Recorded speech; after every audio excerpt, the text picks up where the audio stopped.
Chapter 6 and 21, Hufflepuff's Courage and Wisdom. Professor McGonagall was so excited that her entire body trembled. Oh, cross-type transformation, a perfect advanced transformation technique. If this were a class, I would definitely award Cedric 20 points. Aha, a very clever little trick, Bagman exclaimed, his voice filled with delight. The atmosphere in the arena relaxed slightly. Our first warrior has finally made his move, and it's clear what his intention is. As Bagman noted, the Newfoundland Hound, which had evolved from rock, sprang into action the moment it could move. However, instead of charging directly at the Swedish Brachiosaurus, it ran along an arc-shaped path, barking as it swiftly made its way to the opposite side of the gentle slope. The clever Swedish Brachiosaurus had been watching the stone since it transformed. When the hound began its run, the fire dragon shifted from its crawling posture to stand fully upright. The Newfoundland Hound, roughly the size of a young calf, was dwarfed by the Swedish Brachiosaurus, which towered nearly as tall as a 3-story building. The dragon, however, did not immediately attack with its claws or fiery breath. It seemed more interested in understanding the hound's intentions. The sound of a dog whining during the Triwizard Tournament was quite an unusual sight. "Did you see that, everyone?" Bagman announced with enthusiasm. "Cedric is using his hound to challenge the fire dragon, attempting to lure it away. It's a very wise move." As Bagman described, the hound stopped directly opposite Cedric. Ignoring the vast size difference between itself and the fire dragon, it turned and barked loudly. The short-nosed dragon, with wings as large as sails, was already uneasy and irritable. The little creature in front of it only added to its annoyance. A surge of blue flame erupted from its nostrils, heating the air and causing the audience to gasp in surprise. Yet, when the dazzling blue flames dissipated, the Newfoundland Hound remained unharmed.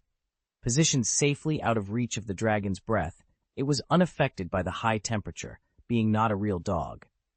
The short-nosed dragon clawed angrily at the ground, its wings whipping up a fierce wind.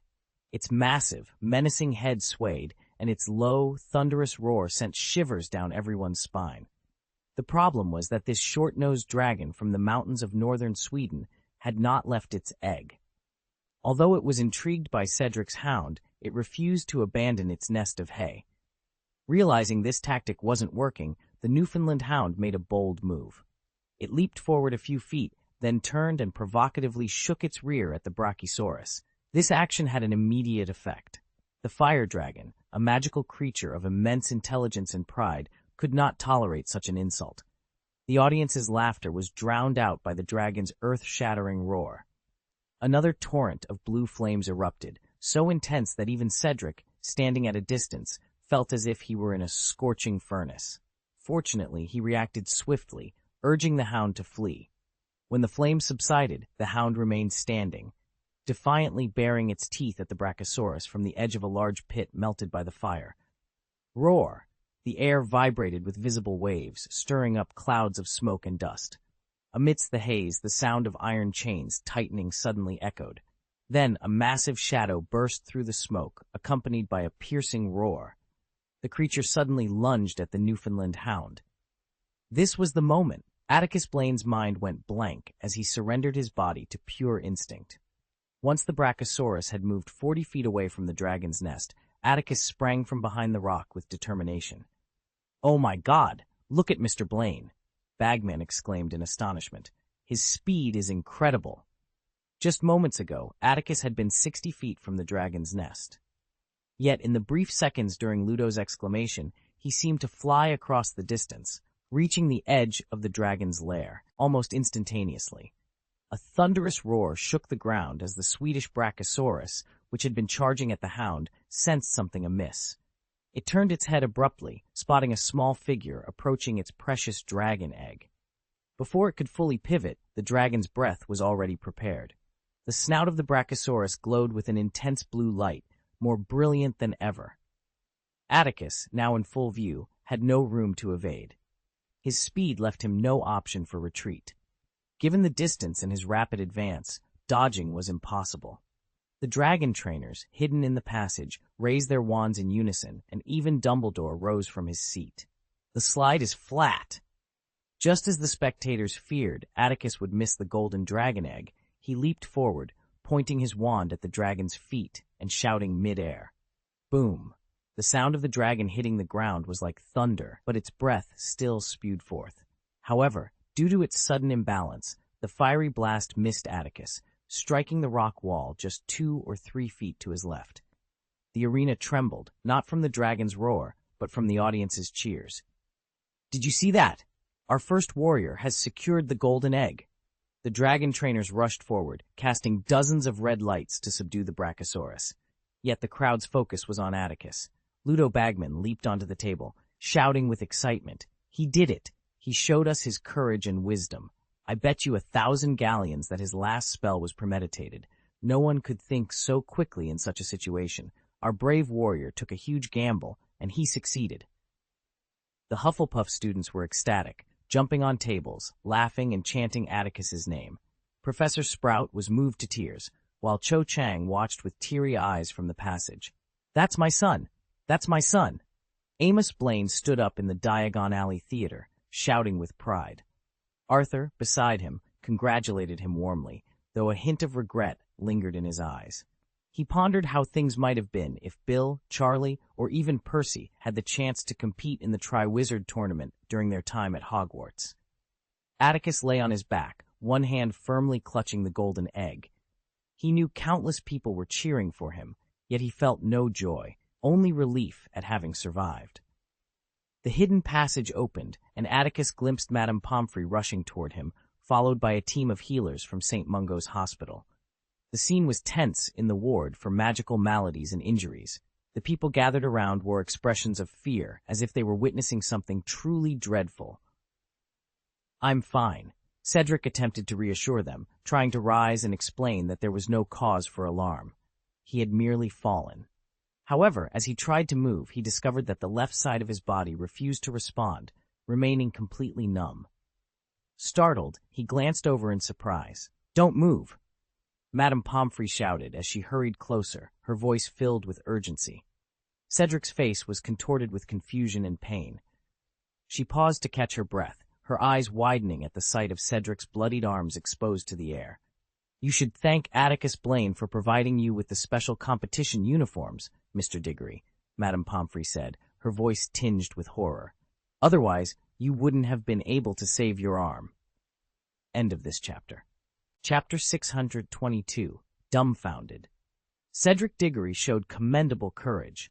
It is evident that Mr. Diggory had a clear strategy for handling the fire dragon. From start to finish, everything unfolded according to his plan. I believe everyone will agree that Mr. Diggory possesses extraordinary wisdom. Before entering the arena, the warriors, like everyone else, knew nothing about what they would face. A surveillance camera hovered in front of Ludo Bagman. Noticing his face magnified on the big screen, Ludo's excitement grew. Initially, we thought Mr. Diggory's hesitation upon entering the arena was due to fear of the fire dragon. However, he devised a flawless tactic in mere minutes. Let's give him a well-deserved round of applause.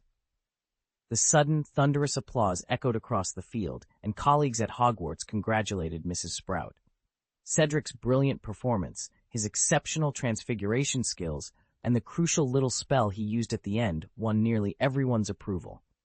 However, Professor Karkaroff on the referee's bench remained cold and contemptuous.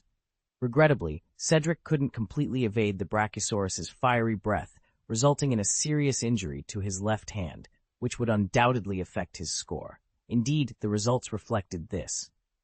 Dumbledore, Maxim, and Barty Crouch each awarded 9 points, while Ludo Bagman surprisingly gave 8 points. Given his earlier praises, many expected a perfect score, but compared to Karkaroff's 6 points, it was sufficient. When Karkaroff announced his score, the Hogwarts students booed disdainfully. An excited Ernie even rolled up his sleeves, ready to confront Karkaroff. Even Professor Sprout shouted angrily from the referee's seat. 1 warrior down, 3 more to go.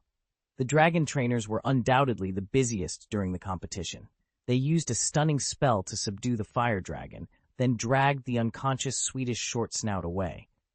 Exhausted, they brought in the Welsh green dragon, which was more alert than the previous dragon, posing a greater challenge for the trainers.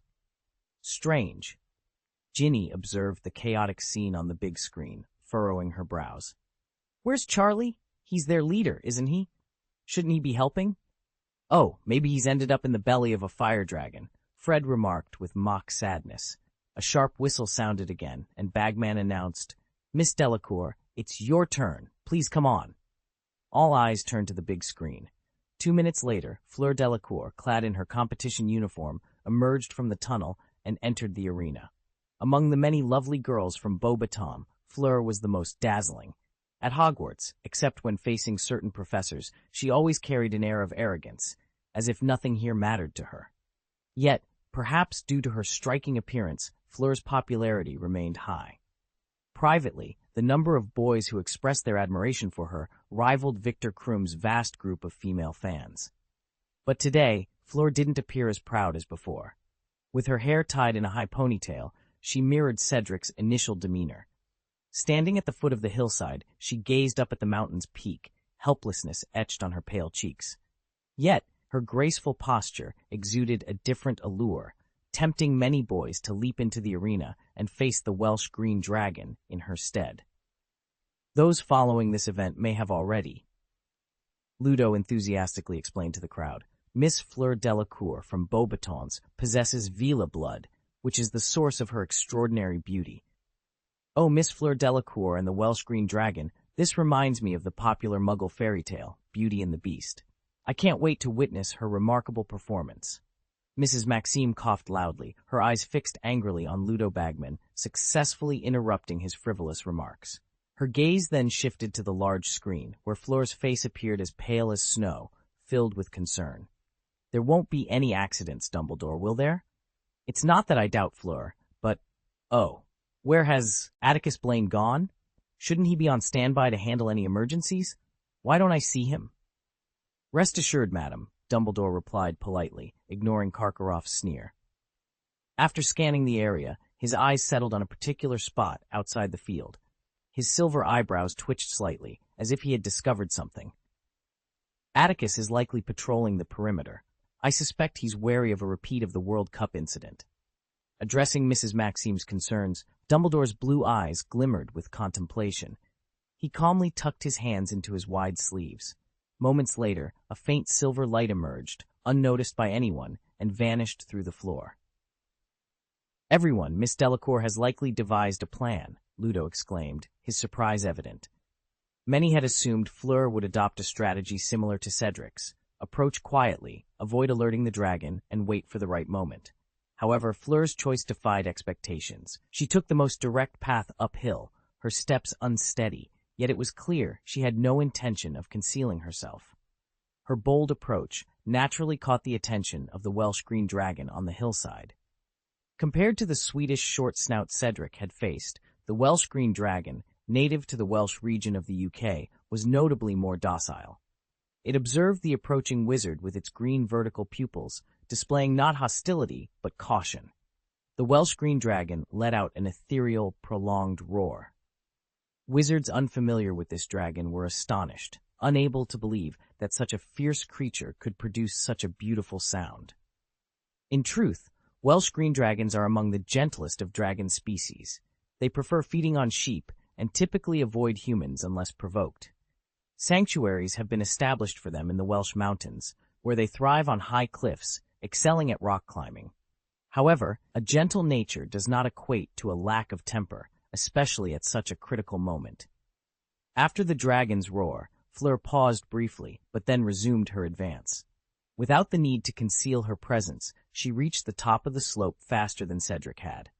Knowing the fire dragon's breath range, Fleur halted 50 or 60 feet from the dragon's nest.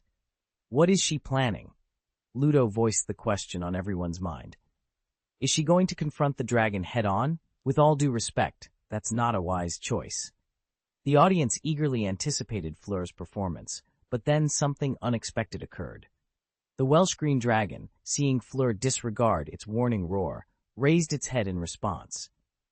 The Welsh green dragon's eyes, with their striking green vertical pupils, flickered with a hint of fear. It recalled the recent encounter with a wizard who had tormented it and several other creatures like it. Suddenly, with a swift motion, The dragon spread its left wing and swept down towards the ground. In a cloud of smoke, the dragon eggs that had been nestled in the hay vanished, concealed by the dragon's protective wings. The dragon cast a wary glance at Atticus Blaine, then quickly turned to face the rock wall. With a sharp click, its claws pierced the mountain wall with precision.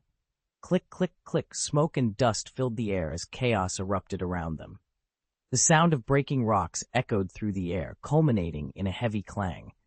Everyone, including Fleur, stood in stunned silence, watching the Welsh green dragon as it hid halfway up the rockery. End of this chapter. Chapter 623, The Dance of Charm. In the competitive arena, Fleur finally approached the edge of the dragon's nest, which was strewn with hay.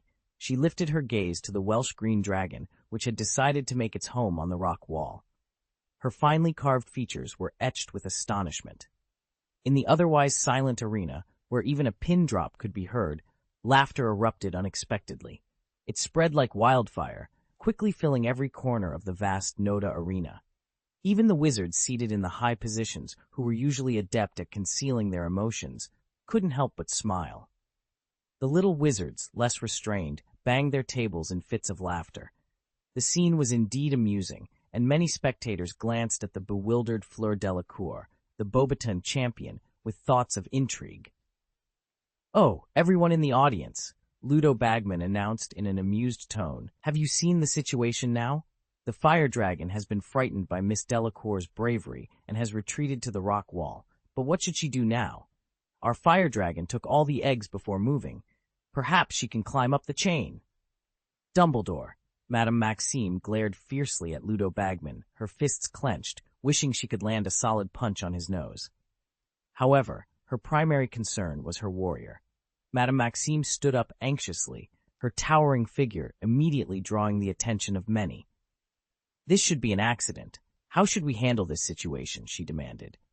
To be honest, Dumbledore was equally surprised by the Welsh green dragon's unexpected behavior. When Maxime's eyes locked onto him, he closed his slightly open mouth, a trace of helplessness flickering in his blue eyes. Unfortunately, the person responsible for this predicament was absent. "I understand what you mean, Olim. Do you think the current situation requires off-site intervention?" Dumbledore asked. "Of course," Madame Maxime replied without hesitation. "We must drive the fire dragon down. Otherwise, how will Fleur retrieve the dragon egg?" "I do not think so," Professor Karkaroff interjected smoothly. Having successfully drawn everyone's attention, he continued, "This is not an insurmountable difficulty, is it? Warriors are meant to use their wisdom, courage, and magical skills to overcome various challenges on the field. This is the essence of the Triwizard Tournament. If this minor difficulty requires additional intervention, why don't we just step in and compete for our respective warriors?" A surveillance camera buzzed through the air, broadcasting the dispute on the referee's bench to all the spectators. "This requires a vote from all the judges, Olim," Dumbledore said, attempting to prevent the conflict from escalating. He addressed both Karkaroff and Madame Maxime, who were engaged in a verbal exchange. Madame Maxime had no objections to his suggestion. With the warriors and the fire dragon still on the field, the referees quickly conducted a show of hands to decide whether to intervene in the current situation. The result of the vote left Madame Maxime fuming. Apart from her own unhesitating approval for intervention, Igor Karkaroff, Ludo Bagman, and Barty Crouch all opposed it, with Albus Dumbledore siding with them. "Very well, so be it," Madame Maxime conceded, sitting down angrily and turning her worried gaze to Fleur on the big screen. During the brief moment of the referee's argument, the situation in the arena remained unchanged. Fleur held her head high, pacing anxiously around the dragon's nest, hoping the Welsh green dragon would change its mind and descend on its own. However, only rocks, large and small, tumbled from the rock wall. The dragon coiled its massive body tightly, crouching in a hastily dug-out niche in the rock wall, its head protruding cautiously as it watched her. "Hey, come down! You can't stay there!" Fleur shouted, her voice breaking with urgency, momentarily forgetting her fear of the fire-breathing creature. Her cries, however, had no effect on the vigilant Welsh green dragon. Fleur bit her lip, her eyes flickering with indecision. She took a step back, raised her wand, and sent a cascade of brilliant fireworks towards the dragon perched on the rock wall. The spell's vibrant sparks danced across the dragon's winged form, but the creature remained unmoved. Fleur glanced helplessly at the referee's stand, unable to discern their decision amidst the chaos. Unbeknownst to her, the referees had already reached a conclusion. "You have to work it out on your own, Miss Delacour." Ludo's voice echoed through a special channel, delivering the disappointing verdict. Fleur's expression faltered, but she was acutely aware that thousands of eyes were upon her. The chains binding the dragon rattled violently, as if a colossal force below was attempting to yank the creature down. The crowd watched with bated breath, eager to see if Fleur's new tactic would succeed. Yet, the spell's power was insufficient to budge the dragon, only serving to irritate the usually docile Welsh green. It hissed at Fleur, unleashing a bellflower-like flame into the sky. Though the flames didn't reach her, the intense heat forced Fleur to retreat, her expression shifting to one of shock. "Oh, what a shame," Ludo remarked, disappointment evident in his voice. Miss Delacour tried valiantly, but her efforts have been in vain. Would Fleur fail in the first round of the challenge? Such an outcome would be a disgrace for Beauxbatons. Despite the Welsh green dragon's reputation for a less potent breath, its fiery exhalation was still formidable. The heat intensified, causing sweat to trickle down Fleur's face. She ducked behind a rock, brushing aside a few strands of dry hair, and peered at the dragon, determination flickering in her blue eyes. She possessed special skills to handle the dragon, but using them now was risky. The dragon was perched at least 100 feet above the ground. If it lost consciousness and fell, the dragon eggs would be in peril. Fleur needed the dragon to descend willingly. She scanned her surroundings, unable to discern the spectators' expressions, but she knew they were all watching her, including the young professor. The flames subsided, leaving the air shimmering with residual heat. The Welsh green dragon remained coiled, its eyes fixed on Fleur, showing no intention of descending. Realizing she couldn't delay any longer, Fleur stepped out from behind the rock. Her cheeks, once pale, now glowed with a rosy hue. She took a deep breath and approached the edge of the dragon's nest with deliberate steps. Then, like a gymnast, she extended her arms gracefully. A murmur rippled through the crowd. Ludo, about to comment, paused in surprise at Fleur's next move. "Oh, did you see that? Miss Delacour is dancing!" On the field, a gentle breeze arose, tousling Fleur's high ponytail as she moved with elegance and purpose. Automatically, her silver hair floated gently in the air. With her wand held gracefully in her right hand, Fleur began to dance with an elegance that captivated all who watched. As she moved, her fair skin began to glow with a bright white light, reminiscent of the moonlight on a clear summer night. Fleur spun faster and faster, and a mysterious energy radiated from her, enveloping the entire area. This invisible wave extended far and wide, affecting even the spectators seated in the stands. It was reminiscent of the scene at the World Cup when Bulgaria's mascot appeared, but this time it wasn't just the young wizards who were entranced. The girls at Hogwarts watched the performance with equal fascination, captivated by Fleur's charm. Of course, the adult wizards invited by Atticus Blaine were seasoned and skilled. Even if they felt the effects of the magic, they managed to maintain control over their actions. "Oh, this is so unusual," Ludo Bagman exclaimed, turning to Dumbledore with a bewildered expression. "What on earth is happening?" Dumbledore smiled serenely. "This is a unique form of spiritual magic. It seems to be an innate talent of Miss Delacour." "But," Ludo interjected, still puzzled, "isn't the allure of a villa supposed to only affect men? Look at those young wizards. Oh, and there's a female dragon on the field." End of this chapter. Chapter 624, Overturned by Magic. Ludo stared blankly at Madame Maxime, expecting her to have some insight since Fleur was her student. However, Madame Maxime remained silent, her lips tightly sealed, her handsome olive face flushed with embarrassment. What could she possibly say? She couldn't reveal that the dance Fleur performed was a villa's courtship dance, notoriously destructive to creatures of all types and genders. "Look, the fire dragon is descending!" "Miss Delacour has overcome the challenge," Ludo exclaimed, redirecting his attention to the field. Fleur's mating dance was indeed potent. Young wizards, lacking mental fortitude, left their seats, gazing at Fleur with infatuation. Some unfortunate ones tumbled over the seats in front of them, causing a commotion. Despite the chaos, the physical education students from Atticus Blaine's school, hardened by repeated trials, maintained order, undistracted by the spectacle. Many young wizards further away were captivated, not to mention the Welsh green dragon, Fleur's primary target. Although powerful and magically resistant, the dragon's mental strength was not superior to that of wizards. Its green vertical pupils flickered with confusion, and a few feet of dragon breath escaped its jaws. The sharp claws gripping the rock wall gradually relaxed. A primal desire stirred within the Welsh green dragon. It withdrew its claws from the rock wall, its last shred of reason, preventing it from releasing the wings protecting its eggs. Step by step, it descended, eventually falling to the ground. A strange light flickered in Fleur's eyes, a mix of happiness and shame. With a resounding boom, the Welsh green dragon landed 20 feet from the ground, letting out a melodious low cry, seemingly responding to Fleur's dance.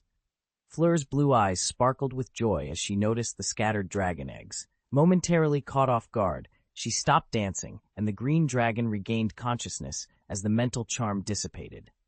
Before it could react, Fleur resumed her dance, the rhythm shifting to a new magic that harmonized with her movements. The dance was slow and smooth, lacking the previous allure but exuding a calming charm, like a gentle autumn breeze at sunset, intoxicating in its serenity. The Welsh green dragon succumbed to sleep, gracefully flapping its wings before settling down. Fleur, nearing her limit, felt the strain of the magic, both physically and mentally.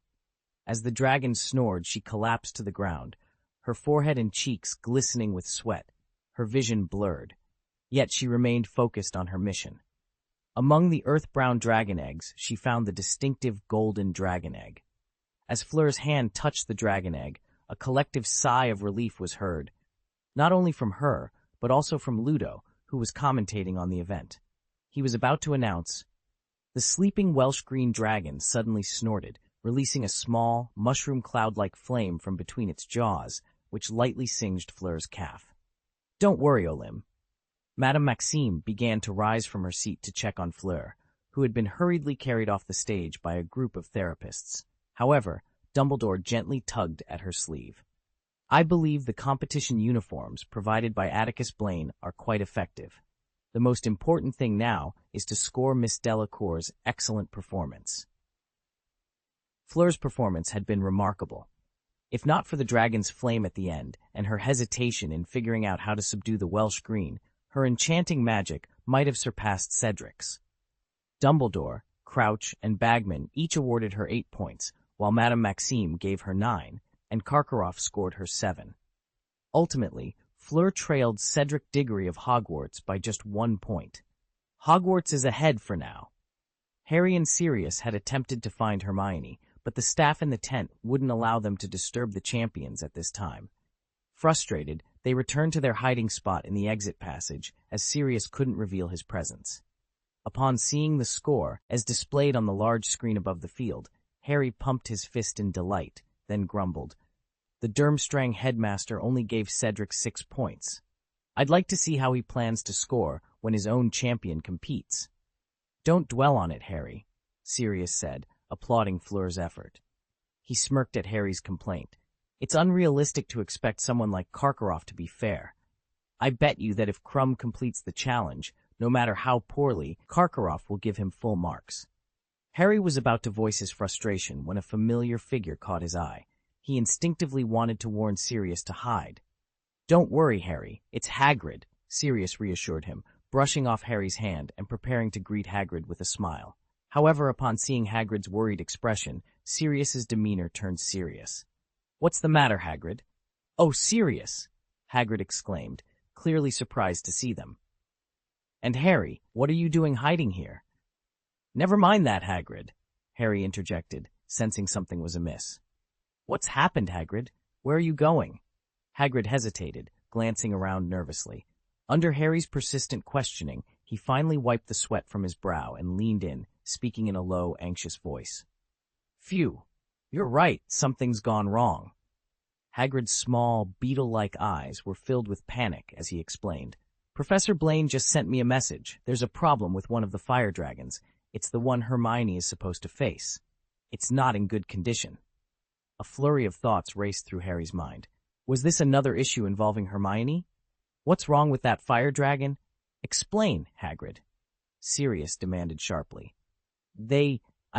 Charlie's team of dragon trainers gave several fire dragons a restorative potion.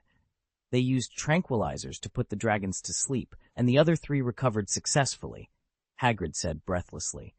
But the Chinese fireball that Hermione has to deal with hasn't woken up. Charlie and Professor Blaine suspect someone overdosed it with paralyzing potions and sleeping pills, causing an adverse reaction. The incident left the Chinese fireball unable to awaken, a potion that induces paralysis. A potion that induces paralysis. Harry's face turned pale as Snape's name immediately sprang to mind. "What are you doing, Hagrid?" Sirius asked sharply, his brow furrowed. "What does this have to do with you? If Charlie and Atticus need someone knowledgeable about potions, shouldn't they consult someone else? Like that snot-nosed guy?" "Well, here's the issue," Hagrid stammered, still unable to shake off his nervousness. Beads of sweat glistened on his forehead.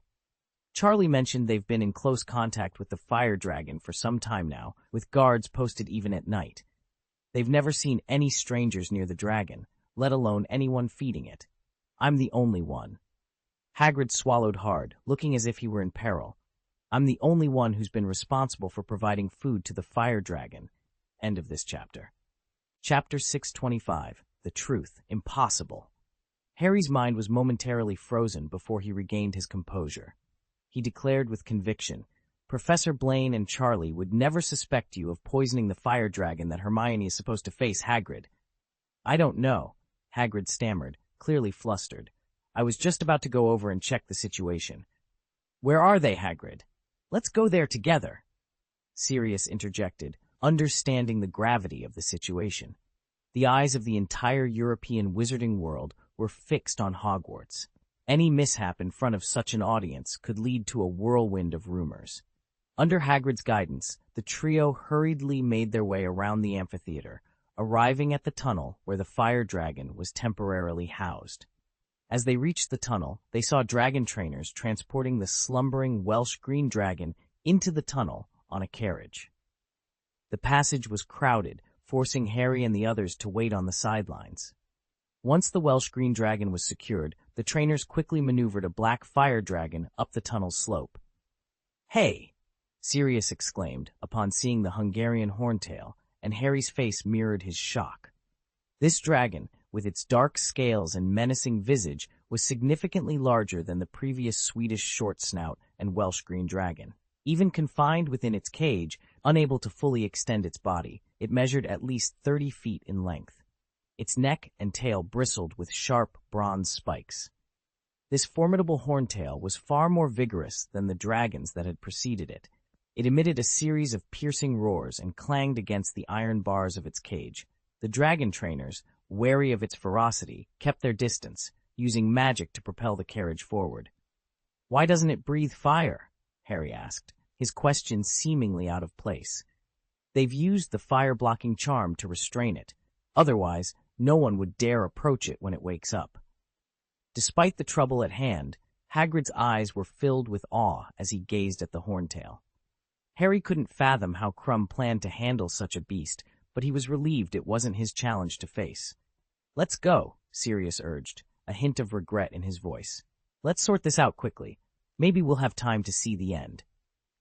The 3 of them hurried down to the underground pit, a vast subterranean space illuminated by a circle of torches embedded in the rock walls. The torches cast a bright light, warming the cavern. Fleur's Welsh green dragon remained asleep, while Cedric's Swedish short snout was awake but immobilized. Harry noticed that the short snout's massive body was ensnared by a series of gray, translucent magical runes, linked like a chain. These runes encircled the dragon, emitting a faint glow and solidifying the surrounding space. In the cavern, there were 2 figures, accompanied by a silver phoenix hovering in midair. It took Harry only a moment to recognize the phoenix as Professor Dumbledore. On the night of the Quidditch World Cup, Professor Dumbledore had used this form to send a message to Professor Blaine. "Are you here?" Atticus Blaine, with his hands clasped behind his back. turned to greet the trio with a smile. Confusion flickered in Harry's eyes. Another incident had occurred during the Tri-Wizard tournament, yet Professor Blaine seemed unperturbed. The blue eyes of the Silver Phoenix also regarded them with their usual calmness. Charlie's performance. The scene unfolded in line with the expectations of the three Harrys. Atticus Blaine was half kneeling in front of the red fire dragon, which resembled a puddle of ooze with its broken visage. He was diligently trying to extract some black paste-like substances from the gaps between the dragon's fiery fangs. A considerable amount of this ointment had already accumulated on the ground near its feet. "Give me an explanation, Hagrid," Charlie shouted, noticing Hagrid's entrance. He momentarily ignored the presence of Harry and Sirius, his anger directed solely at Hagrid. "P. Professor Dumbledore, Professor Blaine." Hagrid stammered, clearly at a loss. He hurried forward, his eyes fixed on the black goo on the ground. His weathered face turned pale. "Oh, this I bought from Nocturne Alley," Hagrid explained, looking bewildered at the Silver Phoenix. "It's what I use to calm the magical creatures in the Forbidden Forest. You know, Professor Dumbledore, those creatures are always eager to fight, and I need to calm them while I'm healing them." Harry and Sirius exchanged surprised glances. They knew Hagrid well and understood that, despite his frequent confusion, he was never careless with magical creatures. Fire dragons were Hagrid's favorite. How could he? "Are you out of your mind, Hagrid?" Charlie exclaimed, wiping the black residue from his fingers onto his robe as he stood up. "How could you add this kind of thing to the feed of this Chinese fireball? It's at least 20 pounds. Don't tell me you plan to get yourself a dragon egg while the fire dragon is in a daze." Harry couldn't help but defend Hagrid. Perhaps Hagrid would take risks for the sake of a dragon egg. "I didn't, Professor Dumbledore," Hagrid protested, his voice filled with grievance. "The food I prepared for the 4 fire dragons last night is what they like. They've been eating it for the past 10 days without any issues. Did you personally deliver the food to the dragon, Hagrid?" Dumbledore asked calmly. "No, there was some trouble in the forest at that time. The centaurs suddenly went mad and drove away the nearby magical creatures. Aragog's descendants suffered heavy casualties. One of them came to report to me, so I went to check." "Then who did you entrust?" Sirius inquired seriously, sensing the underlying issue. "It was Dongmu." Hagrid seemed to choke on his words, gasping for air. "It's been helping me deliver food to the fire dragon during this period. It's very familiar with the route. Oh, I thought it was quite brave. It didn't dare approach the fire dragon at first." "Dom?" Sirius asked. "Who is that?" "It's a house elf accidentally rescued by Miss Hermione Granger. She has been fostering it with Hagrid," Dumbledore explained, looking at Atticus Blaine with a calm demeanor. The vast underground chamber fell silent, and everyone was lost in thought. Harry stared at Hagrid, gradually realizing that things might not be as he had assumed. "So this house elf wants to," Sirius mused, his expression turning curious as he looked at Atticus. "But I don't understand how it ensured that Hermione's opponent would be this red fire dragon." "Oh," Atticus smiled. "It did make some moves during the drawing of lots, which I overlooked. However, I didn't expect Dongmu to be so thorough. I guess it wanted the Chinese fireball to be low on energy when it appeared, so Hermione would face a lighter challenge. Unfortunately, it had little understanding of potion dosages." End of this chapter. Chapter 626, The Dragon of Rage. Atticus Blaine concluded his narration, and in the face of this revelation, everyone except Dumbledore appeared visibly shocked. Charlie, Sirius, and even Hagrid were taken aback. They hadn't anticipated that the culprit would turn out to be a house elf. Harry, on the other hand, felt a wave of relief wash over him. It seemed the entire incident was merely a misunderstanding caused by Dom's own initiative, rather than a meticulously planned conspiracy. "Atticus," Sirius began cautiously after a moment of silence, "I don't know much about that house elf, but you know creature. Generally speaking, house elves behave in a certain way." Harry frowned, puzzled by Sirius's line of questioning. He noticed that Professor Blaine, who hadn't responded to Sirius, was now looking at him. Even Dumbledore and Charlie had turned their attention his way. Harry blinked, and suddenly, a realization dawned on him. He exclaimed, "Absolutely not. Hermione didn't give any orders to Dom. I swear it on my life." Don't worry, Harry, Dumbledore reassured him gently. We know Miss Granger as well as you do.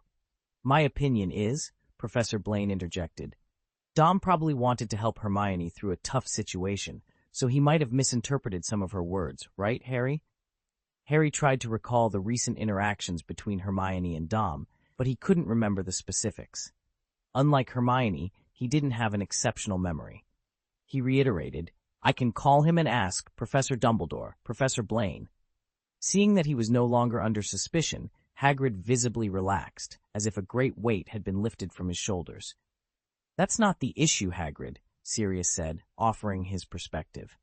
There's no point in blaming a house elf. The real concern is what to do about this fire dragon. It won't be of any use for a while. Do you have a backup plan, Charlie? No, Charlie replied, looking at the slumbering Chinese fireball with frustration. It's already a huge hassle transporting 4 fire dragons that are nesting and hatching eggs.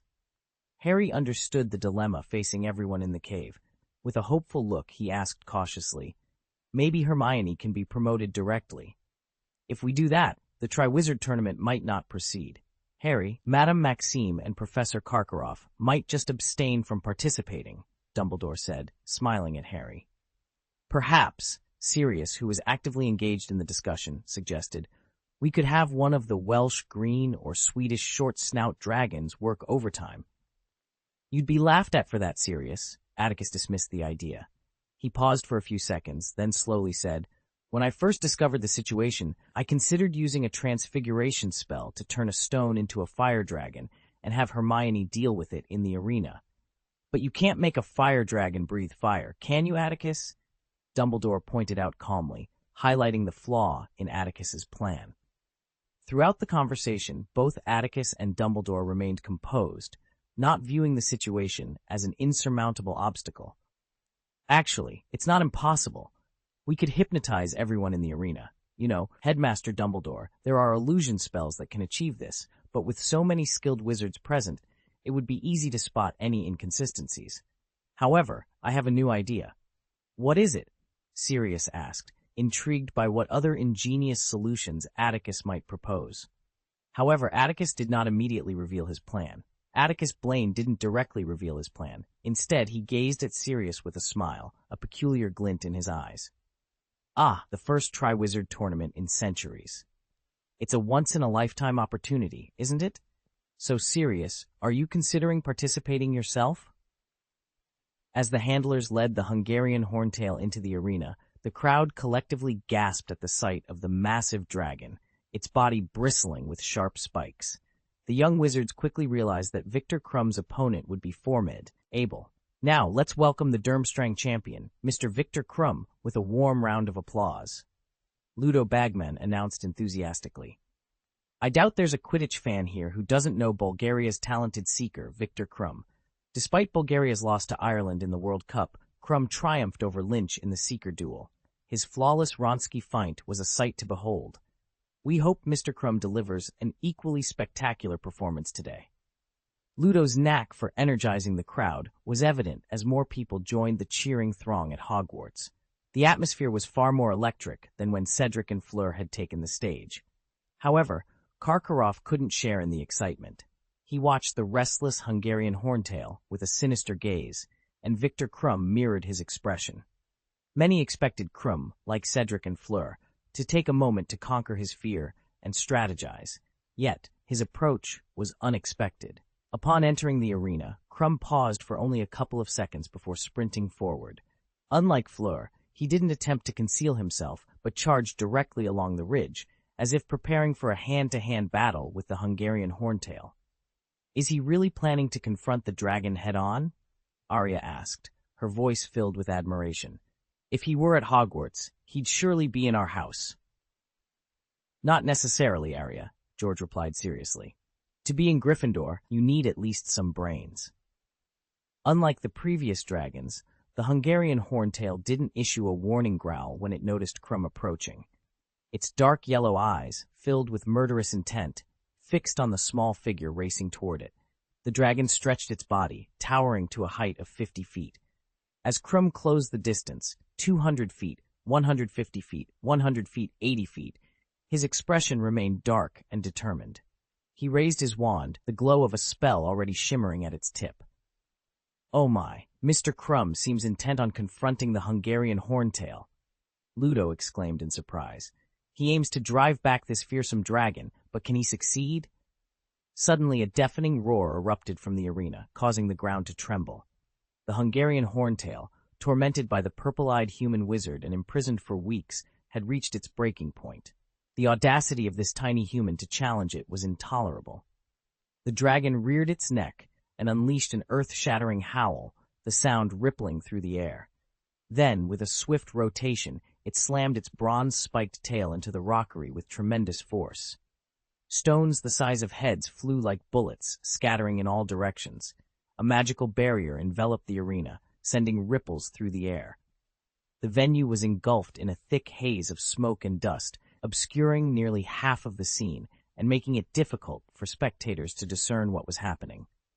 The only sounds that pierced the murkiness were the relentless roars of the Hungarian horntail and the crashing of the rock formations being obliterated. "Oh my God!" exclaimed Ludo, rising from his seat with a mix of anxiety and anticipation, mirroring the reactions of many around him. His eyes darted between the obscured stadium and the large screen, which frustratingly displayed nothing but static. Finally, his gaze settled on Dumbledore, seeking reassurance. "Is Atticus Blaine still alive?" he wondered aloud, his voice tinged with concern. End of this chapter. Chapter 627. The brave Crumb Karkaroff turned his attention to Dumbledore, his mouth opening as if to ask a question, but no words came out. "Don't worry," Dumbledore reassured him. "Mr. Crumb has hidden himself well. He is safe, for the time being." His words brought a wave of relief to those present. The hornet was terrifying, not so much attacking Crumb as venting its fury. It roared with a sound that could shatter eardrums, swinging its tail and striking the mountains and ground, reducing them to rubble. Stones flew in all directions, and the entire stadium trembled slightly. Even the usually stoic big men showed signs of concern. The Triwizard Tournament has always carried a casualty index, meaning that even if Victor Crumb were to perish here, Durmstrang would have little to protest. After all, he chose this formidable opponent. However, the reality was far more complex. Crumb was a Quidditch superstar with legions of fans. If anything happened to him, the Ministry of Magic and Hogwarts would have to find a way to placate the outraged fans. "Should we intervene, Dumbledore?" Ms. Bones asked quietly, approaching Dumbledore from her seat. Her tone was diplomatic, given the presence of several referees. "There are many people gathered here. We cannot let this fire dragon demolish the place. If this rockery is knocked down, I'm afraid." Bones's concerns resonated with Karkaroff, who, though frustrated with Dumbledore, eagerly agreed. "Exactly, Dumbledore. We must consider the safety of the audience." Madame Maxime, however, glanced at Karkaroff with a calm demeanor.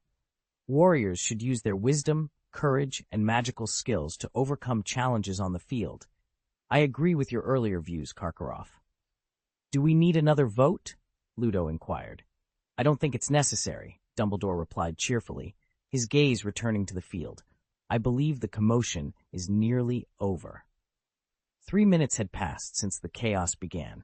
The hornet, having exhausted its rage, finally ceased its destruction, its tail no longer thrashing. It panted, releasing small streams of hot white air, and slowly crouched down. As gravity took hold, the dust settled, revealing the arena once more to the audience. They stared in shock at the cratered landscape, reminiscent of the moon's surface.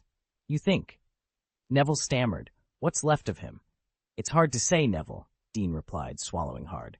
"Fingernails and such, there must be something left, right?" Boom!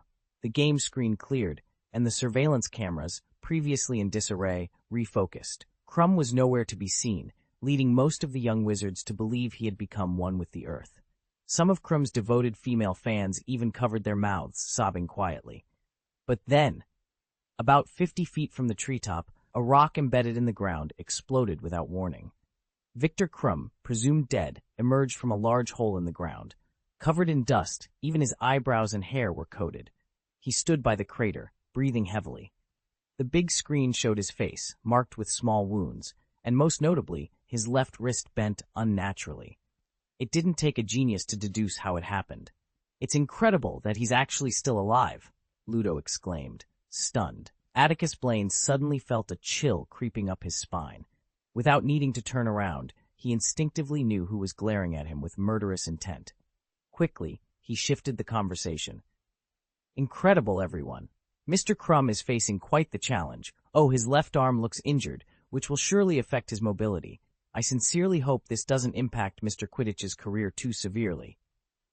Despite the setback, Crumb showed no signs of surrender. After a brief moment to catch his breath, he raised his hand and cast a dark red curse directly at the Horntail's eyes. It was an eye disease curse. Many astute observers recognized the silent spell from his casting motion. However, when the spell struck the Horntail's jaw, it merely sparked a cluster of bright sparks, eliciting a elective sigh from the audience. What a pity, Atticus lamented. Mr. Crumb seemed to be trying to blind the dragon, and he almost succeeded. But the movement seemed to disorient him, and his opponent, not believing he was still alive, moved its head. Roar! The Hungarian Horntail snapped back to attention, unleashing a terrifying, earth-shattering scream. It raised its head, and a ball of hot, dazzling red began to form in its ferocious mouth. Too close! Crumb was less than 40 feet from the dragon, with only gravel and shallow pits around him. Even if he leaped back into the deep pit he had just vacated, the dragon's fiery breath would still reach him. The enraged Horntail reared its neck, its posture indicating that the next blast of fire would be as fierce as a storm. In the next moment, Crumb might be incinerated before the eyes of the crowd, the fiery wind scattering embers into the sky. Even Dumbledore's expression turned grave. He stood abruptly, the Elder Wand appearing in his aged hand, his face calm, yet exuding a suffocating majesty. What to do? Time seemed to freeze as Crumb's dark complexion turned pale. He realized escape was impossible. The dragon's breath would surely kill him in seconds. The increasing brightness in the dragon's mouth suggested that only a few moments remained, hardly enough time to reach the golden egg that had been knocked aside earlier. But then, a fierce determination flashed in Crumb's eyes. Amidst the stunned onlookers, he did not flee. Instead, he charged toward the Hungarian Horntail with unwavering resolve. "Are you mad, Victor?" Karkaroff finally shouted, unable to contain himself. Everyone assumed Crumb was courting death, but at that moment, he cast his second spell of the match. Unlike Cedric, he didn't aim to distract the dragon directly. Instead, his curse struck the ground behind the golden egg. Boom! Before the dragon's breath could descend, a violent explosion erupted. The cursed light shattered the jagged rocks, and the resulting shockwave sent the golden egg soaring into the air. Whether by chance or design, the spectators believed it was a calculated move. After all, Crumb was a world-renowned Quidditch player. In any case, the golden egg flew toward Crumb. As Crumb closed in, he leaped onto a flying rock, propelling himself into the air with precision. His uninjured hand reached out for the golden egg, and time seemed to stretch in that critical moment. At that moment, the crowd watched in horror as the gap between Crumb's fingertips and the spinning golden egg gradually closed. The fierce dragon's head erupted with the intensity of the scorching sun, unleashing a torrent of red destruction. The dragon's fiery breath cascaded downward, threatening to engulf everything in its path. The entire arena seemed to be encased in a thickening amber haze, with only Crumb's fingertips, the rolling golden egg, and the rapidly approaching dragon's breath moving in slow motion. It was clear that even if Crumb managed to touch the golden egg first, he would still be consumed by the dragon's fiery breath. Suddenly, a sharp buzz shattered the tense silence that had enveloped the arena. Atticus Blaine and Dumbledore, who had just returned to the scene, simultaneously raised their wands, aiming them at the Hungarian Horntail. End of this chapter. Chapter 628, Dispute and the Chinese Fireball. The timing of this moment was impeccably precise. The blazing torrent was a mere half-meter from Crumb, whose face was already marred with scalded blisters. His fingertips hovered just half a meter from the golden egg. While he reached out, only Atticus Blaine and Dumbledore could see through the blinding red firelight to observe the scene's details. At this critical juncture, Atticus and Dumbledore acted simultaneously. The gray runes, which Harry had previously seen ensnaring the Swedish short snout in the cave, reappeared. They instantly enveloped the fire dragons and the erupting flame pillars, confining them spatially. Meanwhile, Dumbledore's magic summoned a gust of wind, not dazzling, but extraordinarily powerful. The breeze swept the Hungarian horntail, the largest of the fire dragons, dozens of feet away, causing it to crash to the ground with a roar that shook the earth. Boom! In the aftermath of the tremor, a distinct sound of impact echoed. It was Crumb, clutching the golden egg under his arm, who had also fallen back to the ground. The fall was a significant blow, leaving him so dizzy that he couldn't stand for a while, curled up and gasping in pain. The image on the large screen froze on Dumbledore and Atticus as they slowly lowered their wands. The silence was so profound that one could hear a pin drop. How would this be judged? The audience, both at the scene and watching on screens, held their breath. Even Ludo, Maxime, and Crouch were momentarily speechless. "Victor completed the challenge," Karkaroff declared, sensing the tension in the air and speaking faster than anyone else. "As you can see, he got the golden egg." "I don't mean to contradict you, Professor Karkaroff," Ludo said awkwardly, as one of the hosts and referees. "But there's an undeniable fact. Crumb obtained the golden egg only after Atticus and Dumbledore subdued the Hungarian horntail. So according to the rules, this doesn't count." "That's utter nonsense, Bagman," Karkaroff shouted angrily. "Victor didn't ask them to intervene. He could have gotten the golden egg on his own." "How can you say that, Professor Karkaroff?" Madame Maxime glared at him, clearly displeased. "If it weren't for Blaine and Dumbledore, your champion would have been in grave danger." Atticus and Dumbledore remained silent, unfazed by Karkaroff's antics. Karkaroff quickly realized that this wasn't the informal setting behind the Hogwarts Great Hall. Countless eyes were upon them. With a sudden change in demeanor, he turned to Atticus and Dumbledore with a sycophantic smile. "I am extremely grateful to you for saving Victor's life. Of course, that is your responsibility, isn't it? But let me ask you both to be fair. Crumb completed the challenge, didn't he? Before the dragon's flames could touch him, he was able to reach the dragon egg. So, what I'm suggesting is that your intervention was premature." Karkaroff's words drew disdainful looks from all around. Professor McGonagall and Professor Sprout snorted in anger, while Snape turned his sinister gaze aside, contemplating what might happen if Karkaroff failed to convince others. A hint of coldness played at the corner of Atticus's mouth. He glanced toward the passage from which the fire dragon had emerged, anticipation in his eyes, unwilling to engage further in the argument.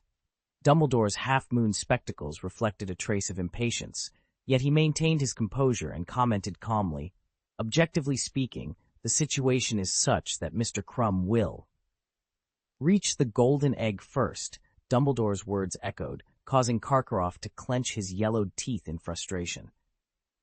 Crumb was being carried away by healers from St. Mungo's, a wise decision indeed to have them on hand. If Madame Pomfrey had been left to manage alone, she might not have coped with the aftermath of the game. The healers were likely to clash with Atticus Blaine and Dumbledore over the scoring. The scoring commenced. Dumbledore and Madame Maxime were both generous, awarding Crumb 9 and D8 points respectively, which was fair and beyond reproach. Barty Crouch also gave 8 points. The issue arose with Karkaroff and Ludo Bagman. When Karkaroff's wand emitted a silver ribbon-shaped 10 into the air, it was met with immediate angry shouts. No matter where you sat, you could hear someone yelling at Karkaroff, calling him shameless. Yet Karkaroff seemed unfazed, his delight evident, until Ludo gave his score. 6 points. Even Atticus raised an eyebrow at this, though he quickly composed himself. It seemed Ludo had bet against Crumb winning the game. "This is unreasonable," Karkaroff shouted angrily at Ludo. "Your scoring is biased and targeted, Bagman." "Perhaps you have forgotten, Professor Karkaroff," Madame Maxime interjected, bowing slightly to Dumbledore. "You also gave the Hogwarts boy 6 points, despite his performance being far superior to that score." Karkaroff looked ready to argue, but Ludo spoke first. "I admit Mr. Crumb did well, Professor Karkaroff," Ludo said, anticipating Karkaroff's challenge. He maintained a cheerful demeanor. "But there's a problem. At the end of the contest, when the Horntail was about to unleash its dragon breath, Mr. Crumb didn't dodge. Instead, he accelerated towards the golden egg, clearly trying to outpace the Horntail. This reveals his true intention." "What?" Karkaroff interrupted angrily. Mr. Crumb seemed to believe he would be saved regardless of whether he secured the dragon egg, Ludo continued. Of course, according to Dumbledore, he did get the egg first, but his mindset was undoubtedly, Ludo concluded. Mr. Crumb relied on others for rescue to complete the challenge. Without Atticus and Dumbledore, he would have been in trouble once he got the golden egg. This clearly warrants a deduction in points. Karkaroff's sallow face flushed red, and he found himself at a loss for words, unable to mount a convincing argument. As long as there is a valid reason, the referee has the right to score as they see fit, Atticus stated firmly. The last warrior is waiting eagerly, and we should not waste any more time on this issue. Realizing he wouldn't gain support from the others, Karkaroff sat down angrily and calculated Victor's score. By the time he finished, Victor's score had surpassed Fleur and Cedric's, and his expression softened as he turned his attention to the passage where the warriors would enter. The first event of the Triwizard Tournament was drawing to a close. Only the second Hogwarts champion and the unexpected fourth champion had yet to take the stage. The Gryffindor area fell silent. Cedric had completed his challenge, and now it was Hermione Granger's turn. Ron watched the entrance with a pale face. After witnessing Cedric, Fleur, and Krum battle the dragons, his earlier naive thoughts had vanished. But where was Harry? Why hadn't he appeared yet? Suddenly, a wave of exclamations swept through the crowd. Ron quickly turned his head to see the opponent Hermione was about to face. A Chinese fireball. The only fire dragon in the East was a truly captivating sight. Its smooth, scarlet scales gleamed under the sunlight, drawing the eye with their vibrant hue. The dragon's face was adorned with a lion-like nose, surrounded by a circle of golden, tassel-like spikes that added an air of regality. Its eyes were large and expressive, bulging slightly as if constantly surveying its surroundings. This fire dragon was known for its impressive fireball, which was even faster than that of the recently retired Hungarian horntail. Despite its formidable presence, it weighed only about 3 or 4 tons, suggesting it might be easier to manage. However, one must remember that regardless of its size, it was still a fire dragon, a creature of immense power and unpredictability. Yet there it was, being led by Charlie, who held its chain with surprising ease. The sight was both astonishing and perplexing. How could Charlie manage such a feat alone? End of this chapter. Chapter 629. The tip of Charlie's wand was tethered to an iron chain, and he alone was tasked with guiding the Chinese fireball into the newly restored arena. With great effort, he climbed the slope, but suddenly stumbled on the steep incline, slipping unexpectedly. The expressions of the Weasley children changed instantly, and even Mr. Weasley, who was far away in Diagon Alley, fell from his comfortable chair. Though a fall itself was not alarming, the Chinese fireball dragon loomed behind Charlie. Was it possible that the first victim of the fire dragon would appear today? As everyone braced for the impending tragedy, a jaw-dropping scene unfolded. The Chinese fireball lowered its head, and instead of swallowing Charlie whole, it gently pressed its lion-like nose against his feet, halting his fall. "Thanks," Charlie muttered instinctively, but realizing he was under the watchful eyes of many, he quickly shut his mouth, retrieved his wand from the ground, and continued climbing with his head down. "This fire dragon seems," Neville began, observing the dragon's calm demeanor as it followed the dragon tamer, unlike the other 3 fire dragons. "Docile," Ginny suggested hesitantly. "Charlie has been studying fire dragons in Romania since graduation. Maybe he's familiar with this Chinese fireball. Perhaps they're already friends." Charlie swiftly led the Chinese fireball to the base of the rockery, used magic to secure the chain into the ground, placed a few bright crimson eggs in a hay nest, and finally set down the golden egg that the warriors needed to capture. As he turned to leave, he whispered, "Be careful, don't crush those real eggs," to the dragon. Now, the Chinese fireball occupied the big screen, and the audience buzzed with chatter. The dragon appeared a bit bewildered by the noise, spinning in circles and accidentally tripping over the iron chain. It staggered, its head colliding with the rockery with a thud. The sight of a clumsy fire dragon was rare, and many couldn't help but laugh. "Please, be professional," a dissatisfied voice suddenly echoed in the dragon's ears. Sirius, who had transformed into the fire dragon, felt the urge to curse. He wasn't a real fire dragon, and managing such a massive form was challenging. Just moments ago, Atticus Blaine had suggested he take on the animagus form of a fire dragon, transforming from his usual dog form.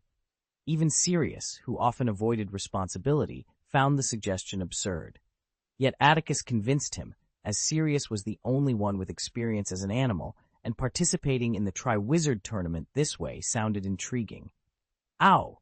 Despite his initial reluctance, Sirius was now on stage, worried that someone might notice something amiss. He carefully maneuvered around the dragon's nest, backing away from the rock wall with uncoordinated paws to avoid stepping on the dragon eggs. Then, imitating the Swedish short snout and the Welsh green dragon, he let out a howl into the air. Not scary at all. Moreover, the roar of the Chinese fireball was both fierce and arrogant. Atticus Blaine coughed heavily, drawing the attention of the puzzled referees. With a composed expression, he explained, "The dragon trainers informed me that this fire dragon has been struggling to acclimate since arriving at Hogwarts. It hasn't adapted well to the new environment, the food doesn't quite suit its taste, and it's somewhat apprehensive about meeting people." Dumbledore's mouth twitched beneath his silver-white beard, barely containing his amusement despite a century of practiced restraint. Madame Maxime's confusion gave way to understanding, while Karkaroff appeared displeased. He didn't suspect any foul play, but was irked by the apparent good fortune of the young Hogwarts contestant. First, she inexplicably earned the title of warrior, and now she faced a fire dragon that seemed the easiest to handle. Ludo Bagman, however, was visibly excited by Atticus's explanation. His nostrils flared as he turned to the field, announcing in a spirited tone, "Ladies and gentlemen, the final fire dragon is here to meet us. Like you, I eagerly await the entrance of Miss Hermione Granger. Allow me a moment to introduce her." Pressing his wand to his throat, Ludo continued, "Miss Granger is the only underage wizard in this Tri-Wizard tournament. She was specially selected due to her exceptional talent. Currently in her 4th year at Hogwarts Gryffindor House, every professor who has taught her agrees. Miss Hermione Granger is the most outstanding magical talent in recent years." The young wizards stared at Ludo Bagman in surprise. Fred exclaimed, "Did Hermione secretly pay Ludo Bagman? Why is he going to such lengths to introduce her?"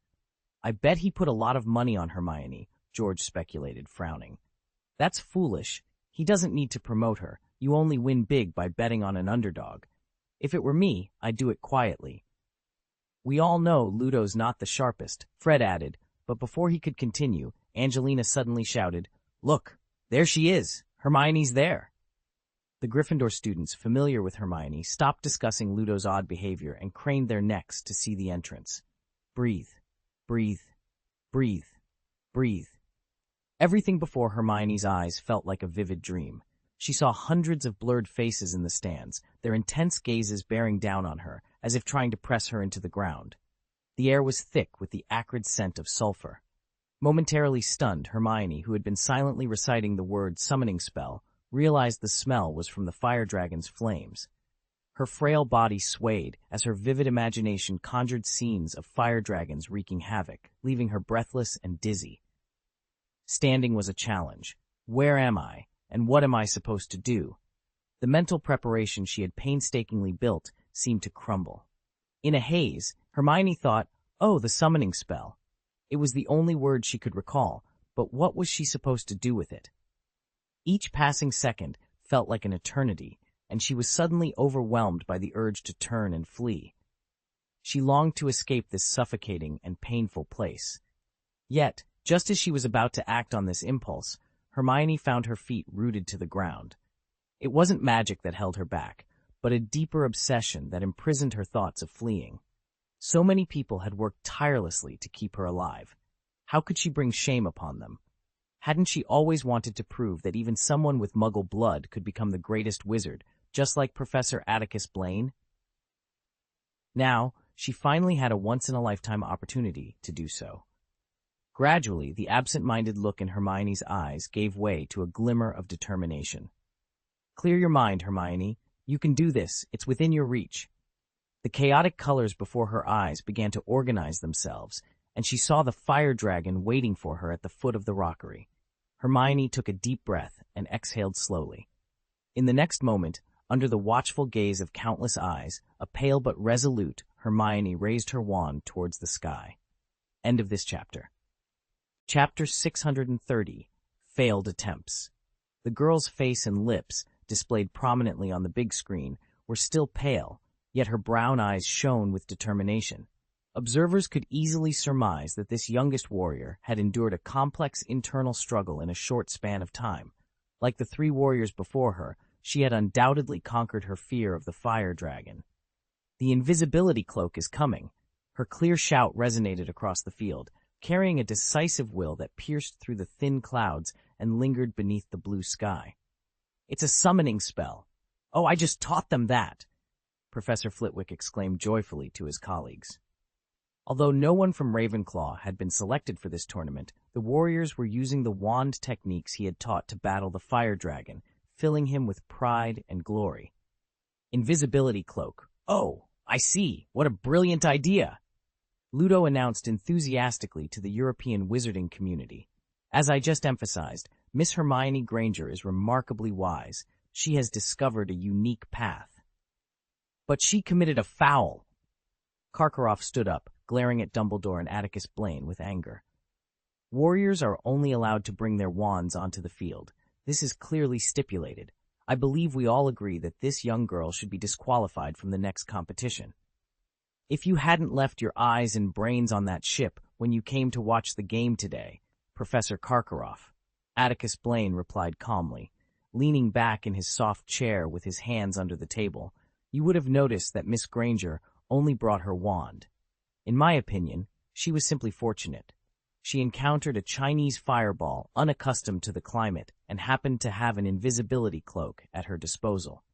Ultimately, Granger's quick thinking allowed her to devise a solution in such a short time. Karkaroff fumed silently, convinced that the girl had prior knowledge of the competition's events and had prepared in advance. However, he knew better than to voice these thoughts, lest he offend everyone present. While the referees exchanged words, Hermione kept her gaze fixed on the sky, refraining from attempting the summoning spell a second time, as if confident in its success. Is the invisibility cloak Harry's? George asked, his face a picture of surprise. This method is truly ingenious. Oh, I must admit, Hermione's brain is sharper than ours, brother. No, Ron interjected abruptly, puzzling those around him. What do you mean, no? Ginny turned to Ron, frowning. Explain yourself, Ron. Ron pointed skyward, where a gray-white object had just crossed the barrier and appeared above the arena. He, too, looked surprised as his eyes followed the cloak that swiftly descended into Hermione's hands.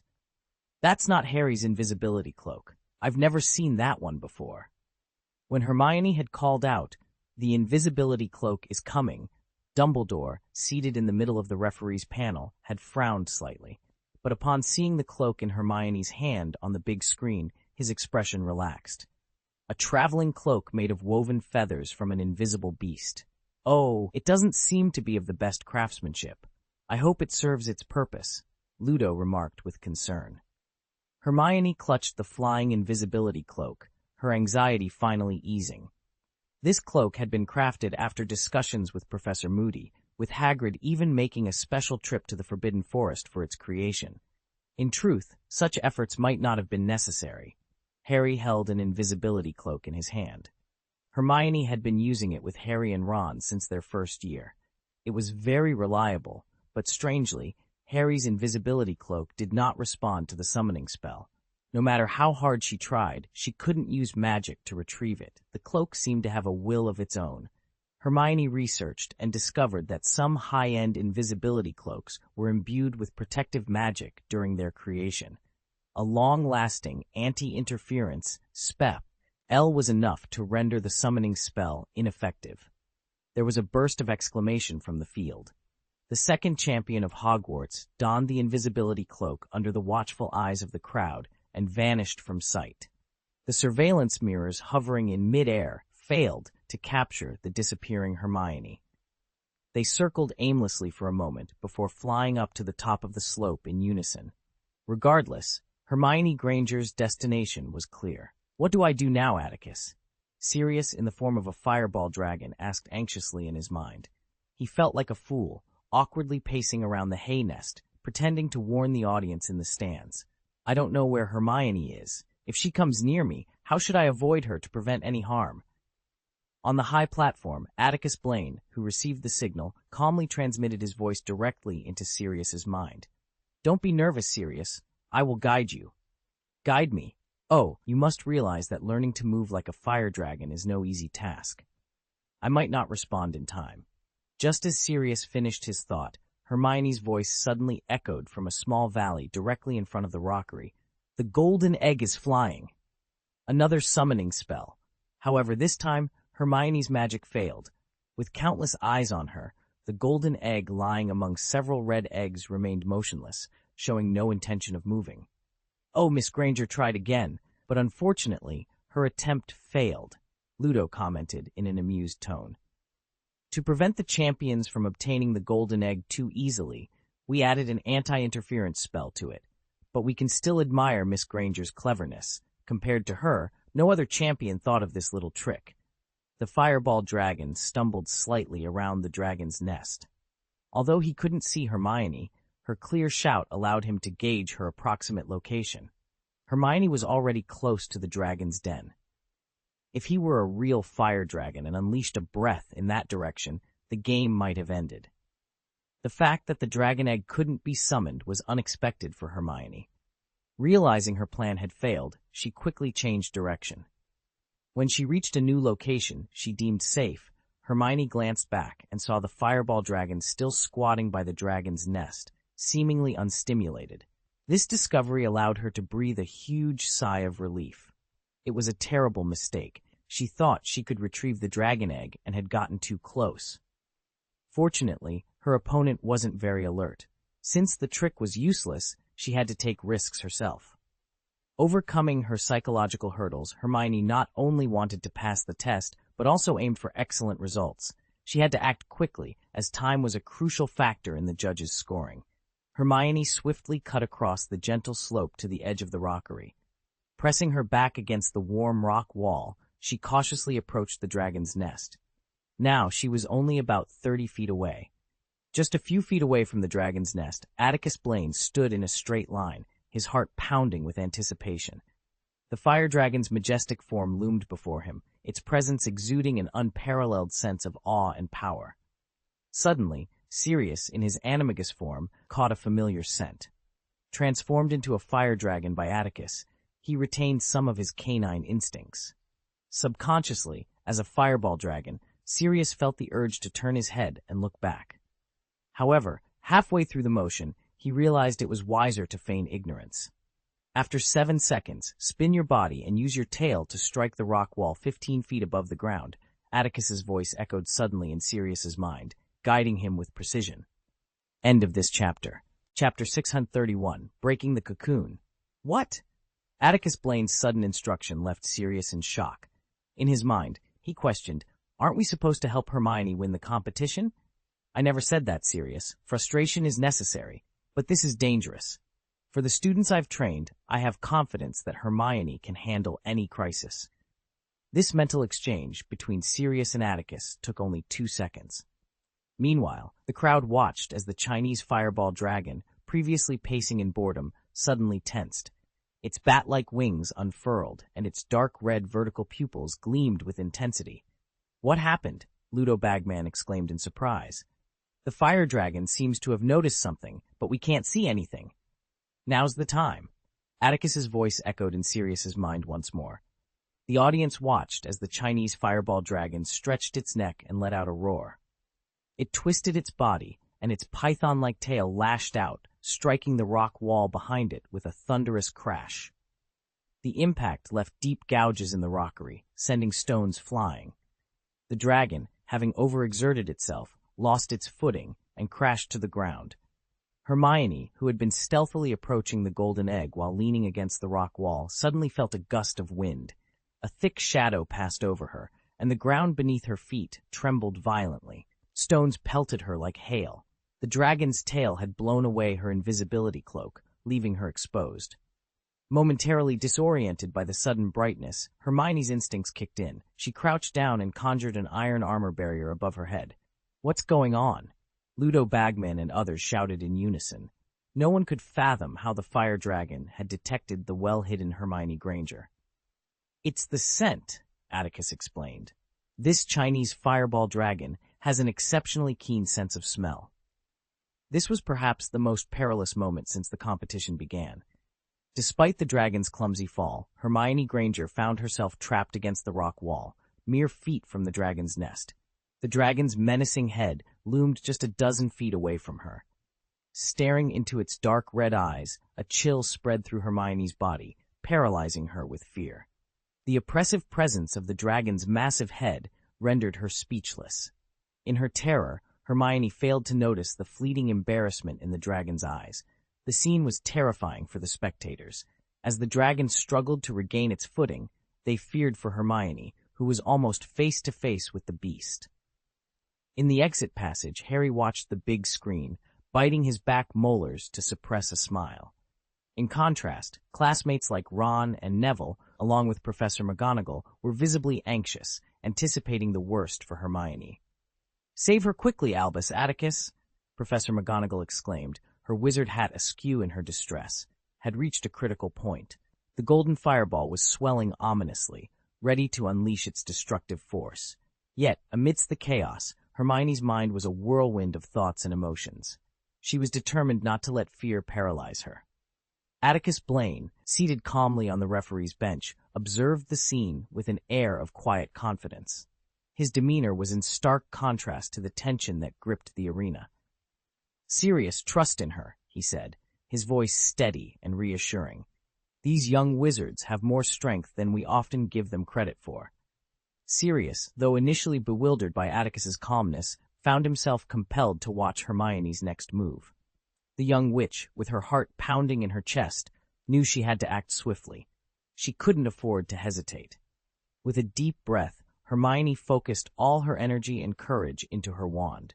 She aimed it at the dragon's feet once more, and with a flick of her wrist, she cast a spell that transformed the ground beneath the dragon into a quagmire.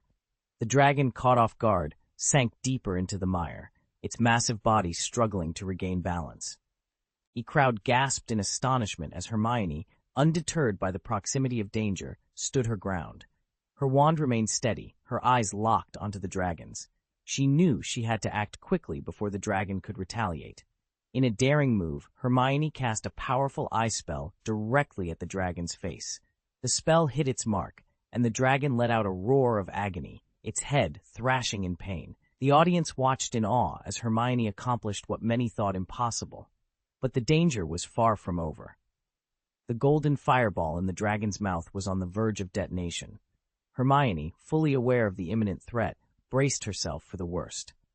She had no illusions about the peril she faced, yet her resolve remained unshaken.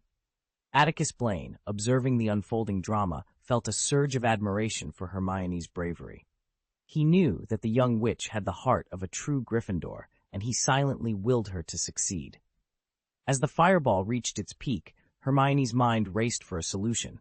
She had to think fast, to find a way to escape the impending explosion.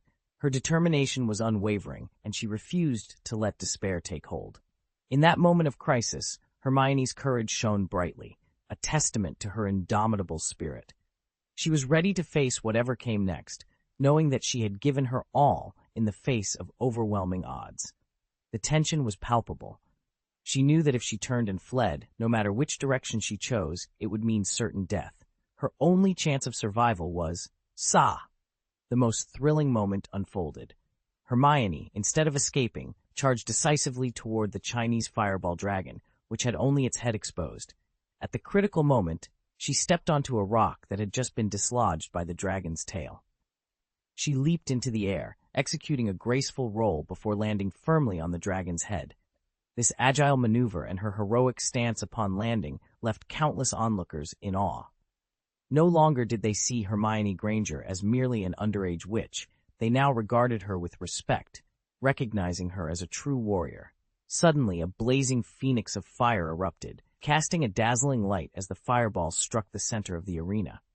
Upon impact, a massive pillar of fire shot skyward, its destructive force sending shivers down everyone's spine. This breathtaking spectacle lasted for several seconds, and when the chaos subsided, the crowd was astonished to discover a lake of lava had formed in the arena's center. "Where is Miss Granger? Where is Miss Granger?" Ludo Bagman shielded his eyes from the blinding light, searching the field in confusion. When his gaze finally settled on the dragon's nest, his eyes widened in disbelief. In the next moment, Ludo's excited shout echoed throughout the magical world of Europe. "Miss Granger has secured the dragon egg, unharmed." End of this chapter. Chapter 632, Reconciliation. Our youngest warrior has secured the dragon egg at the lowest price. The room erupted in thunderous applause. Many stood to cheer for Hermione, their excitement palpable. Ludo was still shouting with enthusiasm, and Professor McGonagall mirrored his excitement. She gazed at the big screen, where Hermione, clutching the dragon egg, was panting slightly. The young girl, her brown eyes shining with tears of joy, was overwhelmed with emotion. Fleur Delacour and Hermione Granger, the two girls in this top-tier competition, seemed to embody completely opposite styles.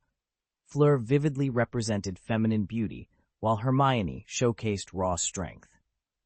Ron only felt a sense of relief when he saw Charlie arrive to take the fire dragon away from Hermione. He glanced around at the crowd still celebrating Hermione's victory, then turned his gaze back to the screen. There, Hermione's dirty cheeks were visible, and a flicker of sadness and pain crossed his eyes. In that moment, Ron suddenly understood something about growing up. A smile spread across his sweaty face, and he joined in the applause for Hermione with renewed vigor. "Come on, kid, get on the stretcher and take your golden egg with you. We need to check you out," Madame Pomfrey instructed, rushing over with several healers. She looked at Hermione with pride. Despite the trouble Hermione and her friends had caused her over the years, she had undeniably grown into one of Hogwarts' finest. "I'm fine, Madame Pomfrey," Hermione replied, her surroundings blurring into a dreamlike haze reminiscent of her first appearance on stage. She felt dizzy as her final, brilliant response was replayed on the big screen. It was hard to believe it was her. Hearing Madame Pomfrey's voice, she turned her head and spoke playfully. "Oh, Miss Granger, it doesn't matter what you say. We must conduct an examination before reaching a conclusion," Madame Pomfrey insisted, gently lowering Hermione onto the stretcher. "Amazing," Dumbledore said, wiping a tear from the corner of his eye with his sleeve. "These outstanding young people always grow into something that surprises us. The growth of young people is often so dazzling that it is subconsciously overlooked by older generations," Atticus Blaine remarked with a smile. Dumbledore nodded in agreement, but then looked at Atticus with a puzzled expression. "Score it, judges," Ludo Bagman announced happily. "I give Miss Hermione Granger 10 points. I believe this score is well-deserved. Her incredible response merits it." The highest score of the day was awarded. Besides Ludo Bagman, Barty Crouch, Madame Maxime, and Dumbledore each gave 9 points. Finally, the stern Karkaroff awarded 5 points, his lowest score of the night. In response to Ludo's surprised inquiry, Karkaroff coldly stated, "I stand by my opinion. I believe Granger's use of the summoning spell to obtain the invisibility cloak was against the rules. The 5 points are based on her final performance." The scores for the 4 warriors appeared on the big screen. Cedric Diggory, 9,99986, total 41. Fleur Delacour, 8,89887, total 40. Victor Krum, 9,810,6, total 10,9,995, total 42. When the results were announced, the scene transformed into a sea of joy. Even Pansy Parkinson, a Slytherin who usually disliked Hermione, clapped a few times, albeit indifferently. "Let's go," Atticus Blaine said happily to Ludo and Crouch as he stood up. "I'm afraid it's not convenient for the warriors to move now. Let's head to the tent to discuss some details about the second competition." After nodding and apologizing to the distinguished guests, they made their way to the tent. As the guests began to disperse, Atticus Blaine led Ludo and Barty out of the arena. "You're number 1, Hermione," Harry exclaimed, bursting into the tent where the champions were recuperating. Inside, it was a stark contrast to the bustling outside. Cedric, Fleur, Victor, and Hermione lay on makeshift hospital beds, bandaged and resting with their eyes closed. Harry's enthusiastic shout startled them awake, and they turned to Hermione Granger, who appeared in the best condition, with expressions of surprise. Oh, congratulations! Cedric managed a strained smile at Hermione, who returned it warmly. The champions need their rest, Mr. Potter. Madame Pomfrey, busy applying ointment to Fleur's calf, admonished Harry sharply, causing him to blush with embarrassment. Let's talk outside, Hermione suggested, taking Harry's arm and leading him out of the tent. Her cheek bore a few pieces of white gauze, remnants of flying rock injuries, but she was otherwise unharmed. Madame Pomfrey huffed disapprovingly at their retreating figures, but chose not to interrupt this celebratory moment. Outside, the cold air made them shiver, but it was a minor discomfort. As they emerged, they noticed Ron standing nearby, his eyes filled with conflict and hesitation. The sudden encounter left Harry and Hermione momentarily speechless, and Ron, caught off guard, fell silent as well. Ahem, well, I wanted to ask how you are, Ron stammered, feeling the weight of their gazes. His lips moved uncertainly, and he stumbled over his words. Harry remained silent, while Hermione covered her mouth, tears brimming in her eyes. I think, Ron began, but the howling wind and the distant noise from the competition venue drowned out his words. After a long pause, he awkwardly scratched his freckled nose. I think I should apologize, Ron finally admitted quietly, because, well, everything before. I mean, my idea was so stupid, and it's not like they could do anything about the fire dragon. Ron had finally realized his mistake, but Harry's reaction wasn't as jubilant as Ron had hoped. He recalled Hagrid's words to him. Oh, it's not that stupid, Harry said softly. Everyone wants to be famous. Seamus, Neville, Dean. You just picked a bad time and got confused for a while. The two friends exchanged a look, and suddenly they both broke into awkward grins. Oh, you two fools! Hermione cried, unable to hold back her tears. She tried to hide her face with her hands, tears streaming down her cheeks. Harry and Ron moved to comfort her, but she hugged them both tightly before running back into the tent. Harry and Ron stood there for a moment, then shrugged at each other. How did you know in advance that the competition event was the fire dragon? Ron asked. Oh, it's a long story. A lot happened these past few days, Ron, Harry replied. The two, who hadn't spoken for over half a month, began chatting outside the tent, while Hermione, still teary-eyed, rushed back inside. Coincidentally, at that moment, Professor Blaine, Ludo Bagman, and Barty Crouch entered the tent from the opposite side. Seeing Hermione hastily wiping her tears, Ludo asked in surprise, What's wrong, Miss Granger? You did win first place, didn't you? Oh, Hermione sniffled, well, crying with joy. It's too early to celebrate, Miss Granger, Atticus Blaine remarked gently, glancing at the two boys conversing outside the tent. The challenges ahead will be even more difficult. Now, let's get down to business. With that, Atticus turned to address the group. After a week of patrolling, several warriors turned their attention to him. The second phase of the project will commence at 12:09 a.m. on February 30th next year, one of them announced.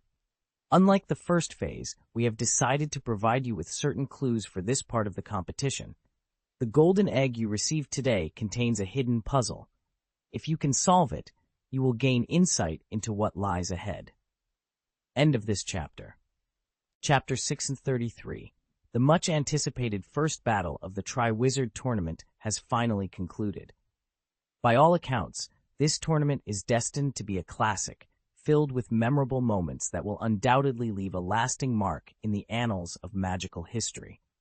However, for the organizers, the event was far from over. Prominent figures from across the European wizarding world had gathered at the venue to witness the spectacle. Some departed immediately after the event, disapparating from the campus, while others opted for carriages to Hogsmeade Station, intending to catch the last train back to London. Yet, many chose to remain, leading to the commencement of a grand banquet. Thousands of candles floated above the expansive auditorium, casting a magnificent glow that made the castle's hall more splendid than ever. The tables, draped in luxurious velvet, were laden with exquisite dishes prepared by the house elves, who had outdone themselves to impress the distinguished guests. Nearly all of Hogwarts' staff were present to ensure the event's success. Even Mrs. Pince, the usually reclusive librarian, stood alongside Filch, albeit with a stern expression, to toast the attendees. Despite the grandeur, few young wizards attended the banquet. Most preferred the comfort of their common rooms, eager to discuss the day's events with their peers, rather than dine under the scrutinizing gaze of adults with forced smiles.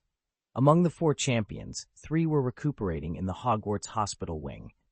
Thus Hermione, as the sole representative, remained in the auditorium, prompting a group of Gryffindors to stay with her. "What did you say?" Hermione suddenly exclaimed, breaking the harmonious atmosphere of the hall. "How could Tom and Sirius?" Harry quickly gestured for silence, while Ron stood beside him, looking bewildered. "Sirius?" Ms. Bones remarked, taking a sip of her crystal-clear tequila. "I heard your students mention Sirius's name, Atticus. Did he attend today? I must have missed him. Perhaps he used his animagus form?" Atticus Blaine smiled and replied, "For my sake, let's not dock his pay this time. You can't threaten him with his salary. Despite the Black family's decline, their remaining wealth is more than sufficient for a comfortable life. Honestly, he doesn't need to take on such menial tasks, does he?" Amelia raised her glass towards Ludo, who was reveling in the crowd, then turned back to Atticus. "Everyone at the Ministry knows why Rufus dislikes him. Sirius's escape from Azkaban and his subsequent flight to Hogwarts consumed nearly all our resources. No one could capture him, and Rufus faced daily criticism from Connolly and Barty during that time." Atticus understood that Amelia was questioning his decision to involve Sirius with the Ministry of Magic. He had asked for her assistance without providing compelling reasons, which, in a political alliance, could cause discomfort. With a mutual understanding, they gracefully navigated through the crowd, declining toasts as they made their way to the foyer. The crisp night air and cold breeze helped clear their minds as they descended the stairs and walked towards the Black Lake. The flawless moonlight reflected on the water, casting an eerie glow that deepened the lake's mysterious darkness.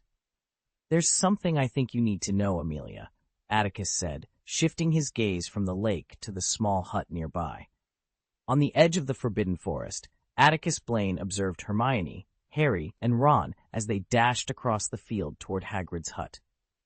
A smile briefly touched his lips before he turned his attention back to Amelia, who was intently focused on his words. "You might think I'm being ridiculous or abrupt," Atticus began, "but the truth is, the person who has long been feared in this country, whose name people dare not even whisper, may soon return among us." The wind continued to whistle, yet it brought with it a peculiar sense of quietness, as if the world had been reduced to the solitary sound of the breeze. "I'm sorry, Atticus, I don't understand if you mean." Amelia's expression was a mix of confusion and fear. She looked up at Atticus, who stood half a head taller, trying to discern any hint of deceit in his calm demeanor. "If you mean the Dark Lord?"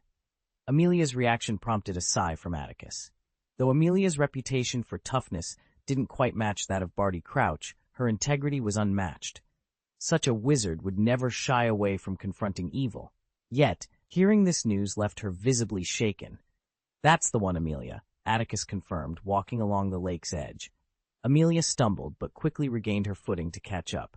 "You must understand, Atticus, this is very, extremely serious," she said, sweat beading on her forehead as she struggled to catch her breath. "Are you sure this isn't a joke? But wasn't his magic completely destroyed by Harry Potter? Dumbledore has indeed warned that the Dark Lord might return, but—" Amelia's voice trailed off, her mind flooded with memories of the last war. Riots, assassinations, massacres, torture, chaos, betrayal. Everyone had lived in constant fear.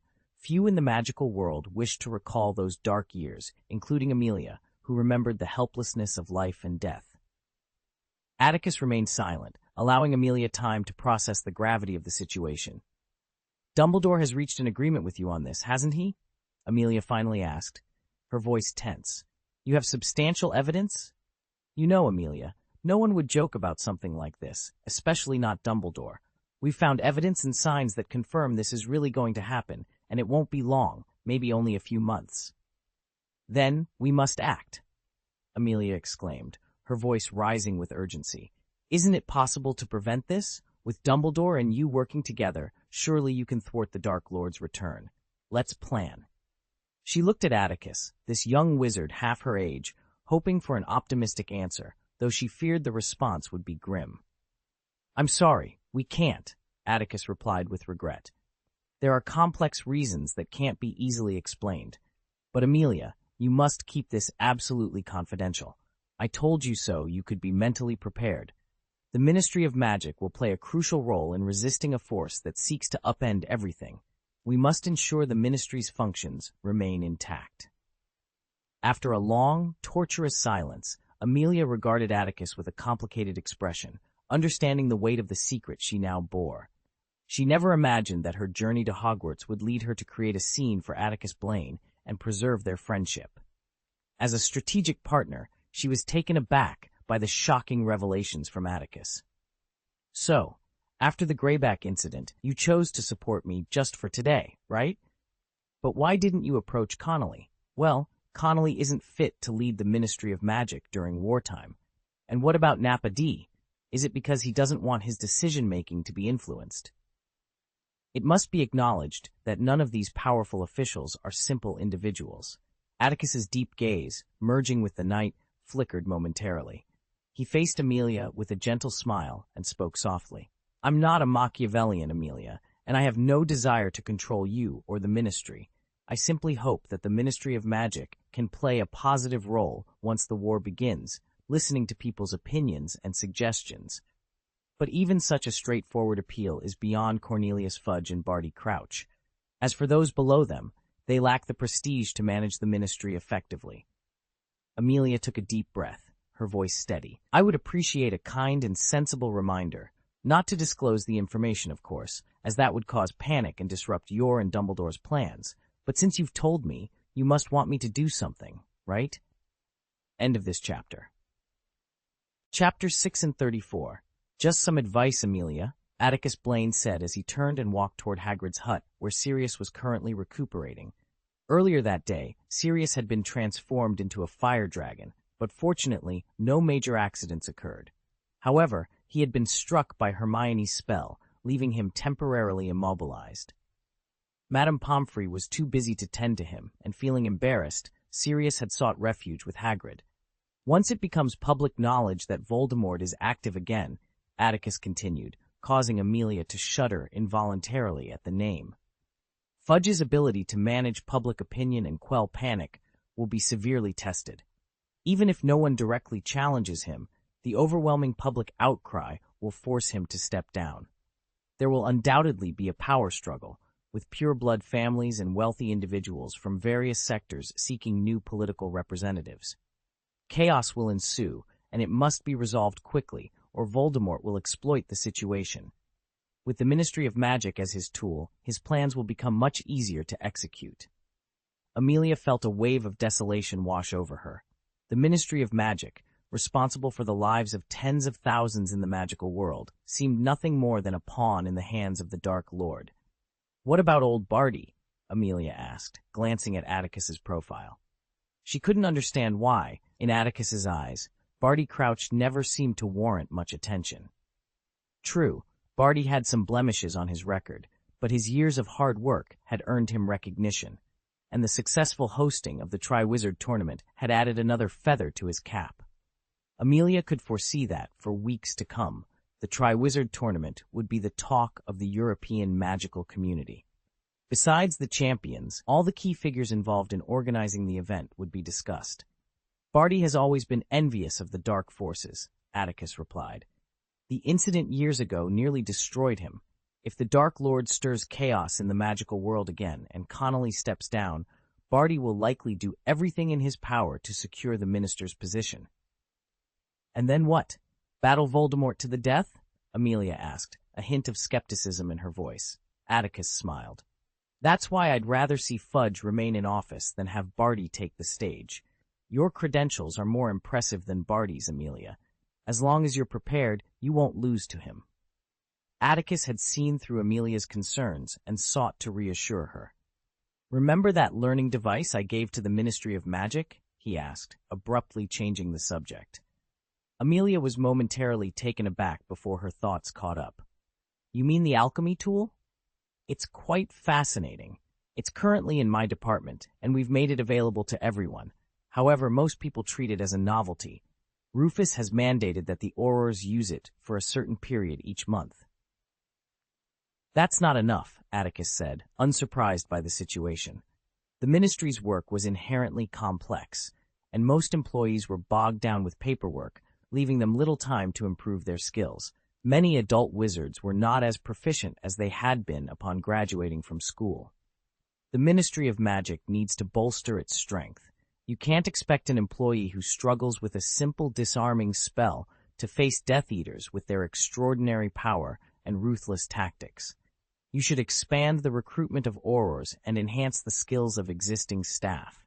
These are things you can start working on now. Atticus noticed Amelia's hesitation and understood the challenges she faced. After a moment of contemplation, he added, "The expansion of the Auror force can be gradual, but improving the current staff's abilities is crucial about how things have changed since I was last here. But never mind that. You take care, Atticus." Atticus Blaine nodded, acknowledging Moody's words with a thoughtful expression. The chill of late November was biting, and he could feel the cold seeping through his robes as he continued his walk towards Hagrid's hut. The sky was overcast, with thick clouds looming over the snow-capped mountains in the distance, casting a somber shadow over the landscape. The air was heavy with an aura of decay, as if nature itself was holding its breath, waiting for something to happen. As Atticus approached the edge of the forbidden forest, a sudden flash of blue light caught his attention. He paused, squinting into the depths of the forest. "Professor Moody, is that you?" he called out, his voice steady despite the uncertainty of the situation. From the shadows, Alastor Moody emerged, leaning heavily on his crutches. "Everyone in the castle is busy with the tournament, singing and dancing, including you and Dumbledore. But someone has to stay vigilant, right, Atticus?" Moody's voice was gruff, yet there was a hint of camaraderie in his words. Atticus smiled, a calm and reassuring expression on his face. "We're fortunate to have someone as vigilant as you at Hogwarts, Professor. It certainly makes us feel safer." His gaze drifted momentarily to the mud caked on Moody's boots, a silent testament to the professor's recent foray into the depths of the forest. "I know that as long as you and Dumbledore are here, no one would dare cause trouble in the castle," Moody replied with a grin. "So, I'll focus my efforts outside." "Just be careful, Professor," Atticus advised. "Hagrid mentioned today that the centaurs in the Forbidden Forest have been unusually irritable lately. They're refusing entry to all magical creatures.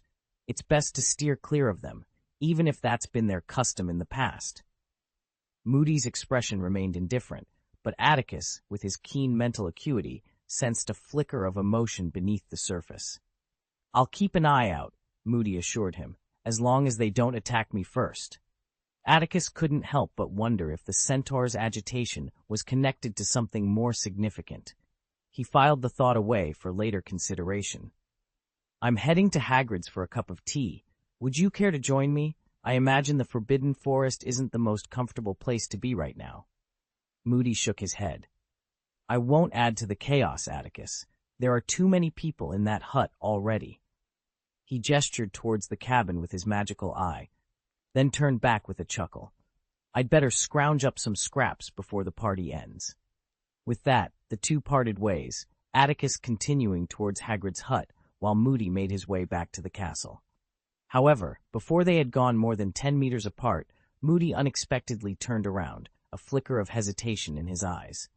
"Is there something you need, Professor Moody?" Atticus asked, sensing the change. Moody hesitated for a moment before replying in a hoarse voice. "Oh, it's nothing really. Just reminiscing about how much has changed since I was last here. But never mind that. You take care, Atticus." With a nod, Atticus resumed his path, the encounter with Moody lingering in his thoughts as he approached the warm glow of Hagrid's hut. "That's amazing, Atticus," Moody remarked, referring to the small device Atticus Blaine had used to showcase the Warriors' performance earlier that day. "I heard it's called a surveillance camera?" "Yes, that's right," Atticus replied, raising an eyebrow. "It's an incredibly useful alchemical tool," Moody continued, "far more effective at preventing crimes and guarding against sneak attacks than my looking glass or black magic detectors. Have you ever considered using it more seriously, Atticus?" "Indeed I have," Atticus nodded with a smile. You might recall that the first time I returned to this school after graduation was to investigate the secret room incident that was causing quite a stir. I also used it when Sirius escaped from prison. However, it does infringe on students' privacy. If I plan to implement it, I must first apply to the Ministry of Magic. Oh, really? Moody mused thoughtfully, quickly realizing he shouldn't remain silent. What a pity. If I were still at the ministry, there wouldn't be so much red tape. I'd ensure the Minister of Magic recognized the true value of this invention and promoted it vigorously. Yes, it's unfortunate that this invention isn't given the attention it deserves, Atticus agreed. Under the vast night sky, the two exchanged knowing smiles before turning and walking away. End of this chapter. Chapter 635, The Curse of Living with the Soul. When Atticus Blaine stepped into Hagrid's hut, he immediately sensed that the atmosphere was far from the pleasant one he had anticipated. Hermione, who had gained fame during the day by winning the competition, stood up abruptly from Hagrid's bed upon seeing him enter. Her hands were clasped nervously, and she avoided meeting his gaze. Hagrid, meanwhile, was staring intently at Dom, who stood in the corner, his eyes as large as tennis balls and brimming with tears. Professor Blaine, Ron, who had opened the door for him, greeted Atticus. Ron's face showed a hint of awkwardness. Unlike Harry and Hermione, Ron had given up physical education and rarely interacted with Professor Blaine, their encounters mostly limited to the school auditorium. Atticus noticed the unease in Ron's expression. He offered a gentle smile, patted Ron on the shoulder, and walked further into the room. This simple gesture left Ron standing there, looking somewhat bewildered. "How are you, Sirius?" Atticus asked, surveying the room and absorbing the emotions of those present. He approached Hagrid's bed, where Hermione hastily made room for him. Sirius lay there, his eyes covered with gauze and ointment, recognizing Atticus's presence from Ron's greeting. "It's not bad," Sirius replied with a wry smile. "But I'm afraid I'll need you to request some time off from Ms. Bones for me. I probably need a few days to recover. I helped you with Hermione's move, Atticus." Atticus chuckled at this, but Hermione appeared so distraught that she seemed on the verge of tears. "I'm sorry, Professor, Hermione began, her head bowed, overwhelmed by the weight of her apologies, unsure where to start. "You performed exceptionally well today, Hermione. You are truly worthy of my teachings," Atticus reassured her. Hermione looked stunned, and Atticus understood why. He continued gently, "I imagine you're thinking that if the Chinese fireball dragon today hadn't been Sirius in disguise, you would have failed the test. But that's not the case, quite the opposite." This was indeed the question that had been troubling Hermione since hearing everything from Harry. She raised her head, her face a picture of astonishment. "I'm sorry, Professor Blaine. I don't quite understand. I believe Sirius mentioned that I intentionally created some challenges for you. If you had faced a real fireball dragon, your initial summoning spell would have sufficed. So don't be misled, Hermione. Your excellence is evident to all." Atticus shifted his gaze from Hermione's deeply moved expression to the house elf in the corner. "You've clearly educated Tom, haven't you?" "It admits it happily," Hagrid said, patting his head in frustration. "But it's difficult to make a house elf understand that helping its master through challenges isn't always right." Atticus nodded, falling silent as he recalled the horrors he had witnessed in the secret lair of the despicable Herbo beneath the island of Azkaban. Thousands of house elves had been mutilated to form stairs for others to tread upon. The memory of that scene chilled even the well-informed Atticus to his core. A history of Hogwarts. Records that Helga Hufflepuff was the first to allow house elves to work at Hogwarts, yet even such a great wizard couldn't eradicate the enslavement ingrained in their souls. It was clear that when Hirebo created these creatures, he employed extraordinarily cruel methods. "Come to me, little one," Atticus said, sitting down and beckoning to Dom in the corner. Atticus Blaine's silence left Hermione feeling anxious. Dom's impulsive actions had nearly jeopardized the Triwizard Tournament, turning Hogwarts into a potential laughingstock. It would be surprising if Professor Blaine didn't express any anger. So, when Professor Blaine summoned Dom, Hermione's face turned pale and she hurriedly intervened. "Dom is just... It's just that you can't blame it, Professor. It's my fault. I asked Dom to cheer for me during the game, and it misunderstood my intentions. Professor Blaine, if anyone deserves punishment, it's me, Hermione pleaded earnestly. Both Harry and Ron exchanged worried glances. Truthfully, they didn't believe Professor Blaine would take issue with a house elf, but Hermione's persistence in this matter was exasperating. Previously, Hermione had even established a house elf rights advocacy group, urging everyone around her to join.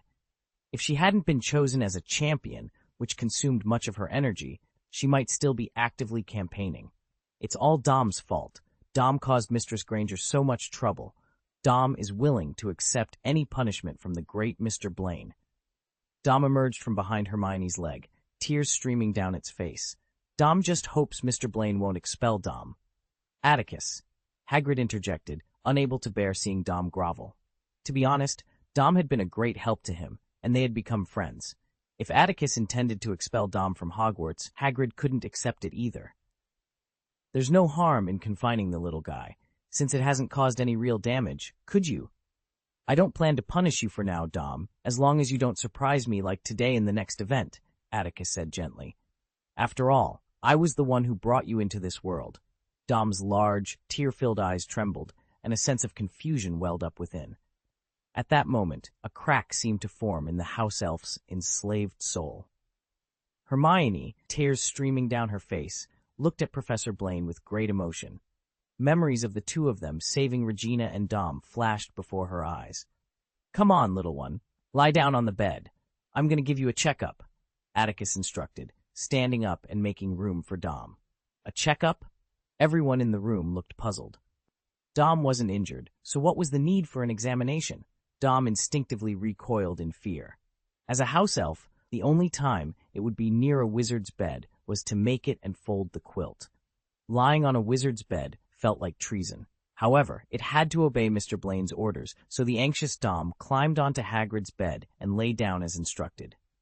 What are you going to do, Atticus? Sirius asked, leaning against the wall. His eyes were still sore, impairing his vision, but he listened intently to the conversation. I'm going to check.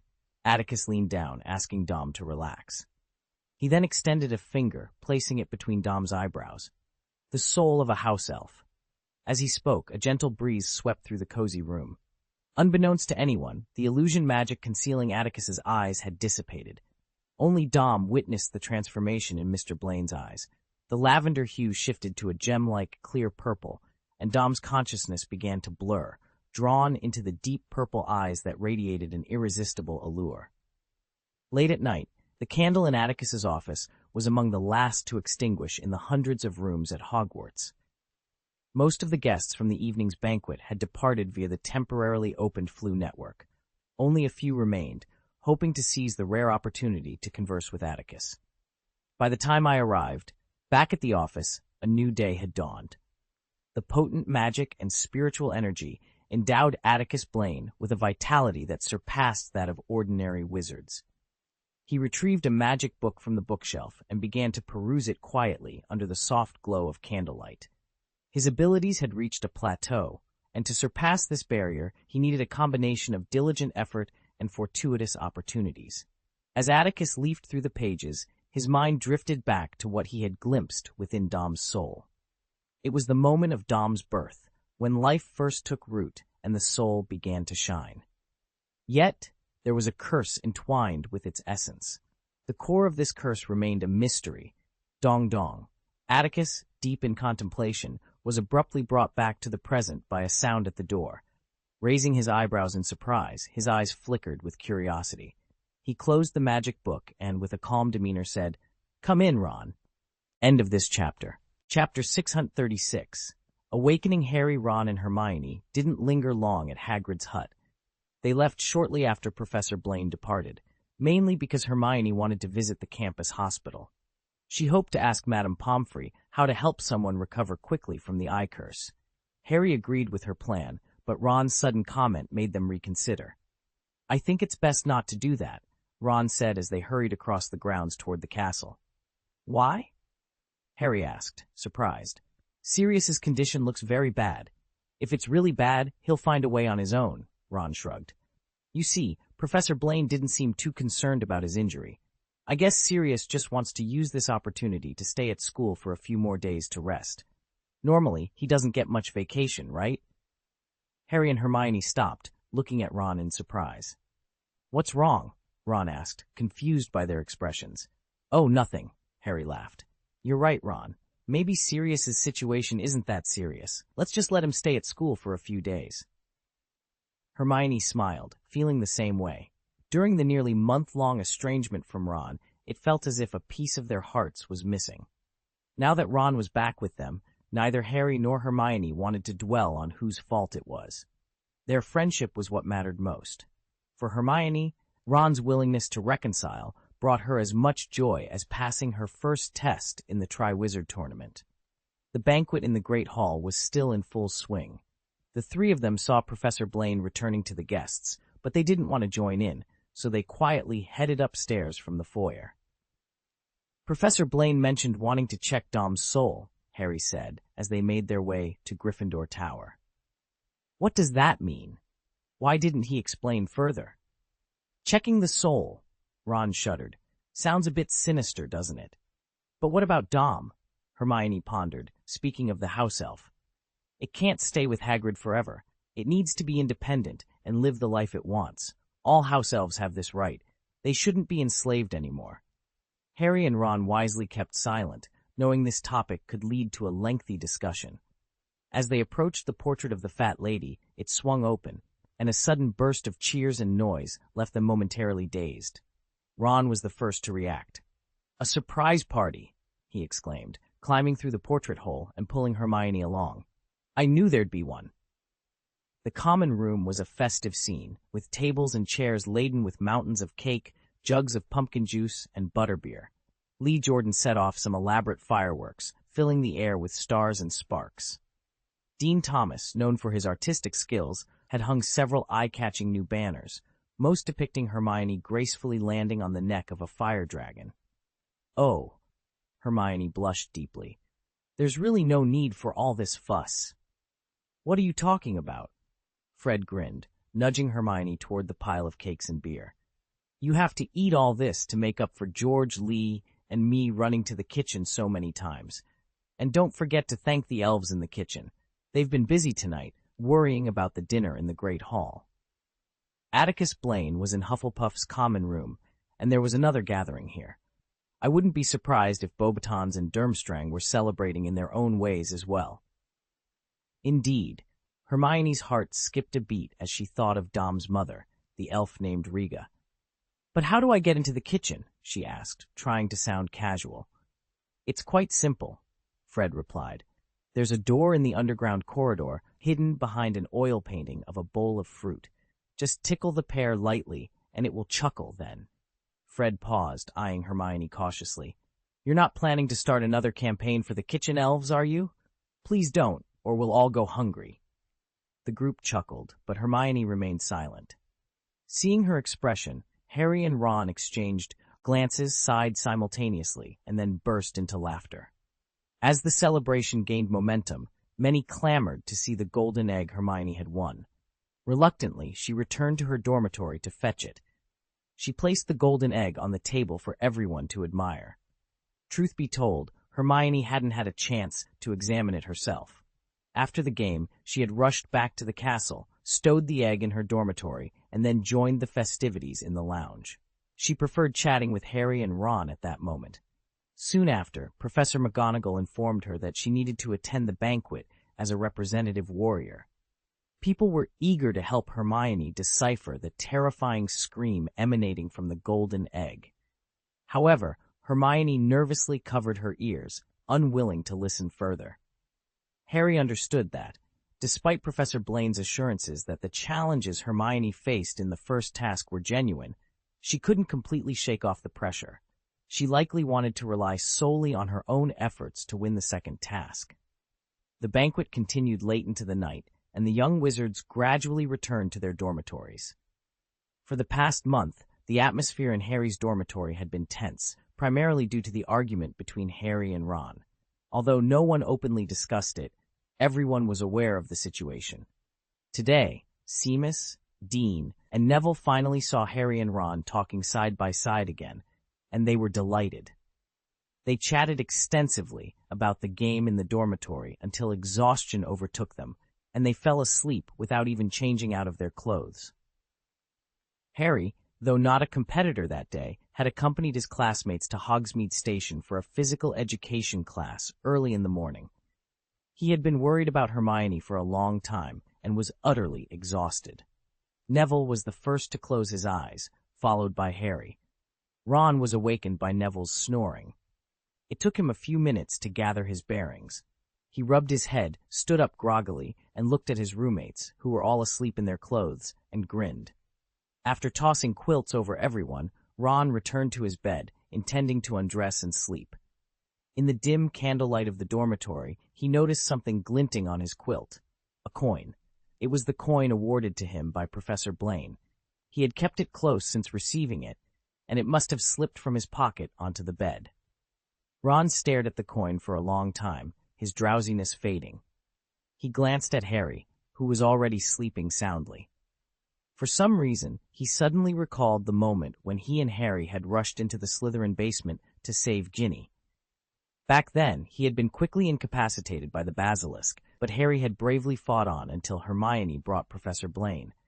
Atticus Blaine had been at Hogwarts for just over a year, yet it felt like an eternity. Ron glanced at Neville once more. As the only course taught by Professor Blaine, physical education held a unique place at Hogwarts. Many had heard whispers of the events that transpired in his class. Ron was aware that Neville had been struggling to keep up lately. The course's demanding pace weighed heavily on him, yet Neville never mentioned wanting to quit. "I brought this on myself," Ron muttered in the darkness, a bitter expression crossing his face. He picked up a coin, intending to slip it back into his robe. As his fingertips brushed against the cold metal, he recalled Professor Blaine's smile from earlier that evening at Hagrid's hut. A sudden gust of cold wind swept through, and Ron found himself rushing out the door. End of this chapter. Chapter 637. Ron dashed down the spiral staircase of the dormitory faster than he ever had in his life. The common room was still in disarray, littered with wine bottles scattered across the floor. He leaped over them, ignoring the fat lady's indignant protests as he sprinted past her portrait and down the corridor. It was late November, and the castle was enveloped in a bone-chilling cold. The torches lining the walkway flickered weakly, their flames too small to offer any real warmth. Yet Ron felt no cold. The fire in his heart made his skin flush with heat. He didn't fully understand why he was compelled to make this attempt, or what drove him to do so, but he knew he had to try. Even if failure was likely, he couldn't bear the thought of a lifetime of regret. Professor Blaine was probably already asleep, but that didn't matter to Ron. He was willing to wait until morning if necessary. Filch and his cat, Mrs. Norris, might be patrolling the castle, and he risked being caught and punished. But that seemed a minor concern compared to the urgency he felt. The coin he clutched in his hand seemed to warm with a sense of purpose, urging him to run faster. Ron had never realized how long the path from Gryffindor Tower to Professor Blaine's office could be. He ran with all his might, his breath louder than the howling wind that swept through the corridors. To his relief, the lights in Professor Blaine's office were still on. Standing before the door, Ron hesitated, his hand poised to knock. He had summoned all his courage to come here, to make this attempt, to seek his own redemption. "I've failed enough anyway," Ron muttered to himself before finally knocking on the door. "Come in, Ron," came the calm, gentle voice of Professor Blaine from inside, even before the door opened.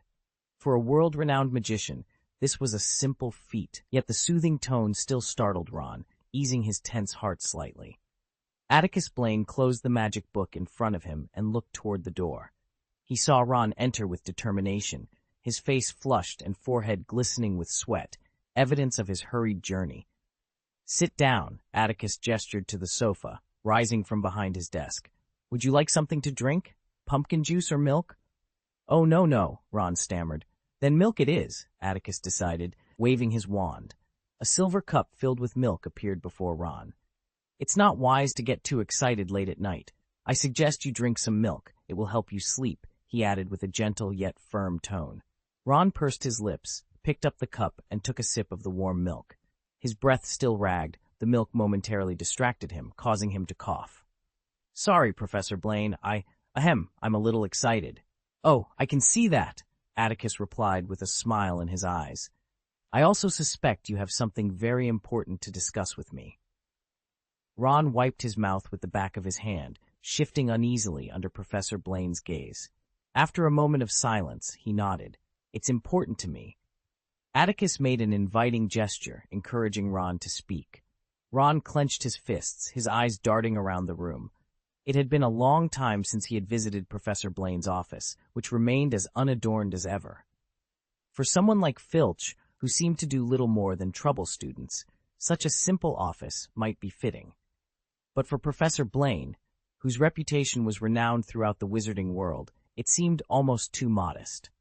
Around the world, even more so than for the great wizard Dumbledore, it was unimaginable for Ron to maintain such a simple and unpretentious style. Yet, Ron knew that no one would look down on Professor Atticus Blaine because of this. His authority was not based on appearances. Ron stretched out his clenched fist and released it. The Merlin commemorative coin fell onto the table, spinning a few times before coming to a rest.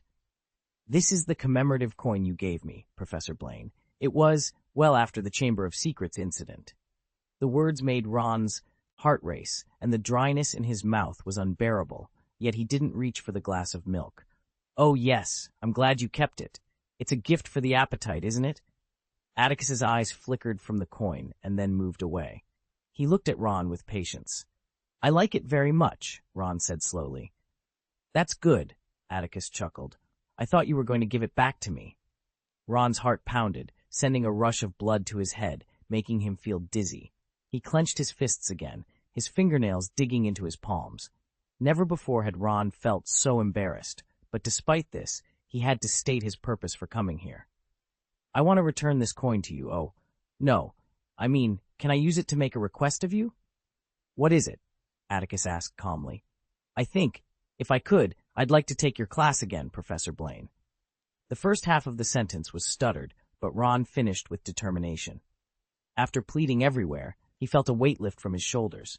Ron watched as Professor Blaine picked up the coin from the coffee table and toyed with it on his fingertips. A wave of sadness washed over him. This coin was his favorite possession. Not only was it valuable, but it also represented something significant. A long silence ensued, painful for Ron, like a trial with no verdict. "Hermione asked me for the same thing." "What?" Ron, anxiously awaiting Professor Blaine's response, was taken aback and blurted out. "I mean, Miss Hermione Granger once came to me and asked me to readmit students who had dropped physical education back into the class. Of course, I knew exactly who she was doing this for." Ron couldn't hide his surprise. "When did this happen, Professor Blaine?" "Well, on the day Dom was born, Hermione came to me with this request," Atticus said, observing Ron's disbelief with a slight smile. "Do you find it incredible, Ron, that your friends care about you more than you think?" Hermione had approached Professor Blaine on his behalf, yet she hadn't mentioned it. Ron fell silent, realizing he should have known the reason. The kettle on the mantelpiece was steaming. Atticus got up and walked to the fireplace to make tea. Ron's eyes followed him, the red firelight reflecting on his face, unable to warm his pale cheeks. Hermione had already spoken to Professor Blaine for him, so what was the outcome? The question lingered unspoken. Atticus leisurely returned to the sofa with a teacup, looking at the young man opposite him with an indescribable expression, and sighed slightly. "Take this coin back, Ron," Atticus said. "This is a commemorative coin I gave you, Ron, but it's not a wishing coin." Ron took back the commemorative coin, his fingertips trembling. It was clear that Atticus Blaine had anticipated this possibility before arriving and had mentally prepared himself to face rejection without regret. However, at this moment, an overwhelming sense of loss engulfed him like a flood, rendering him incapable of rational thought.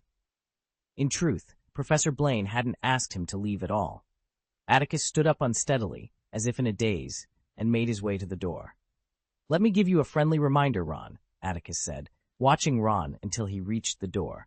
Suddenly he spoke, breaking the silence. Ron turned around, his eyes filled with longing, like a drowning man grasping for a lifeline. As long as you want to make progress, it's never too late, Atticus continued. And remember, it's not a shameful thing to ask friends for help. End of this chapter. Chapter 638, War in the Forbidden Forest. The weather at Hogwarts seemed to conspire in favor of the first Triwizard Tournament in centuries.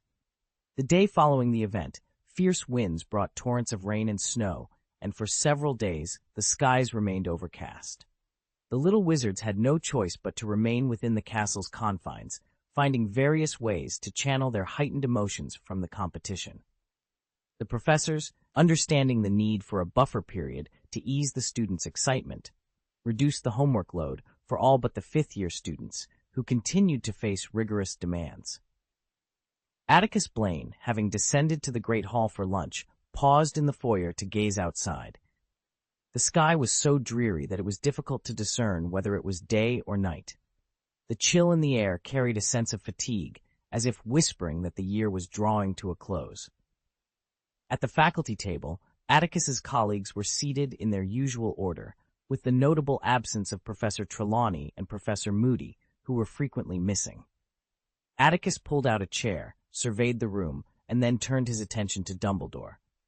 "Where are Madame Maxime and Professor Karkaroff?" he inquired. "Our Beauxbatons guests are evidently unaccustomed to Hogwarts's climate," Dumbledore replied with a hint of regret. Madame Maxime decided to spend the weekend in the carriage with her students. As for Mr. Krum, his injuries from the tournament have left him unable to withstand the cold and damp, so Professor Karkaroff has returned to the ship to accompany him.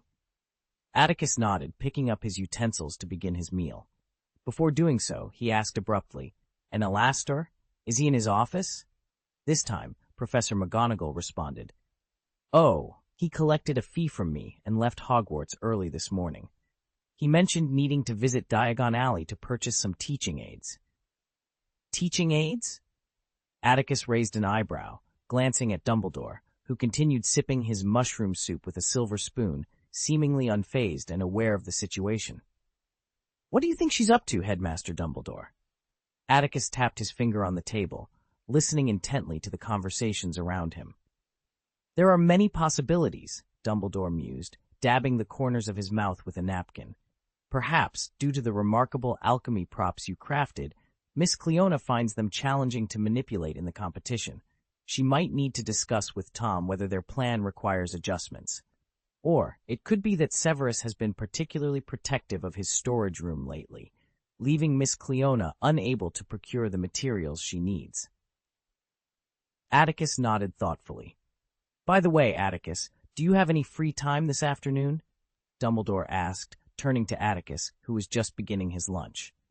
"Another tricky errand, Headmaster?" Atticus replied with a hint of skepticism.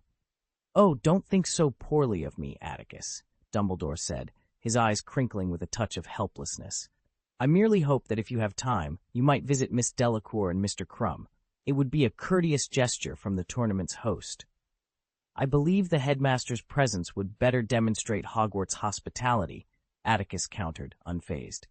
"Besides, I plan to venture into the Forbidden Forest this afternoon." "The Forbidden Forest?" Dumbledore was momentarily taken aback, but seeing that Atticus offered no further explanation, he let the matter rest.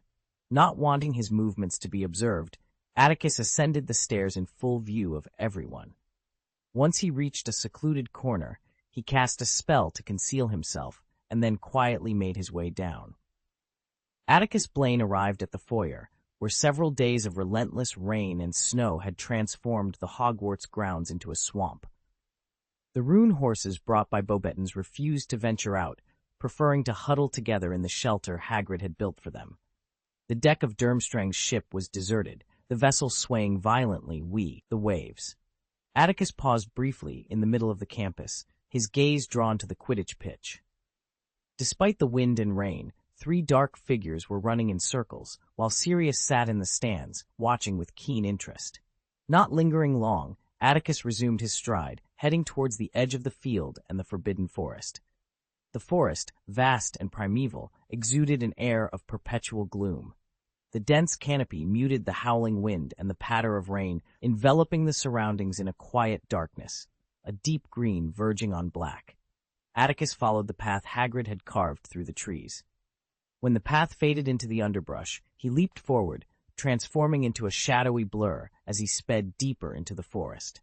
Suddenly, a cold light pierced the darkness, followed by a sharp, pained clicking. A tall centaur approached an eight-eyed spider pinned to a tree, its compound eyes trembling with fear. The centaur's expression was one of disdain.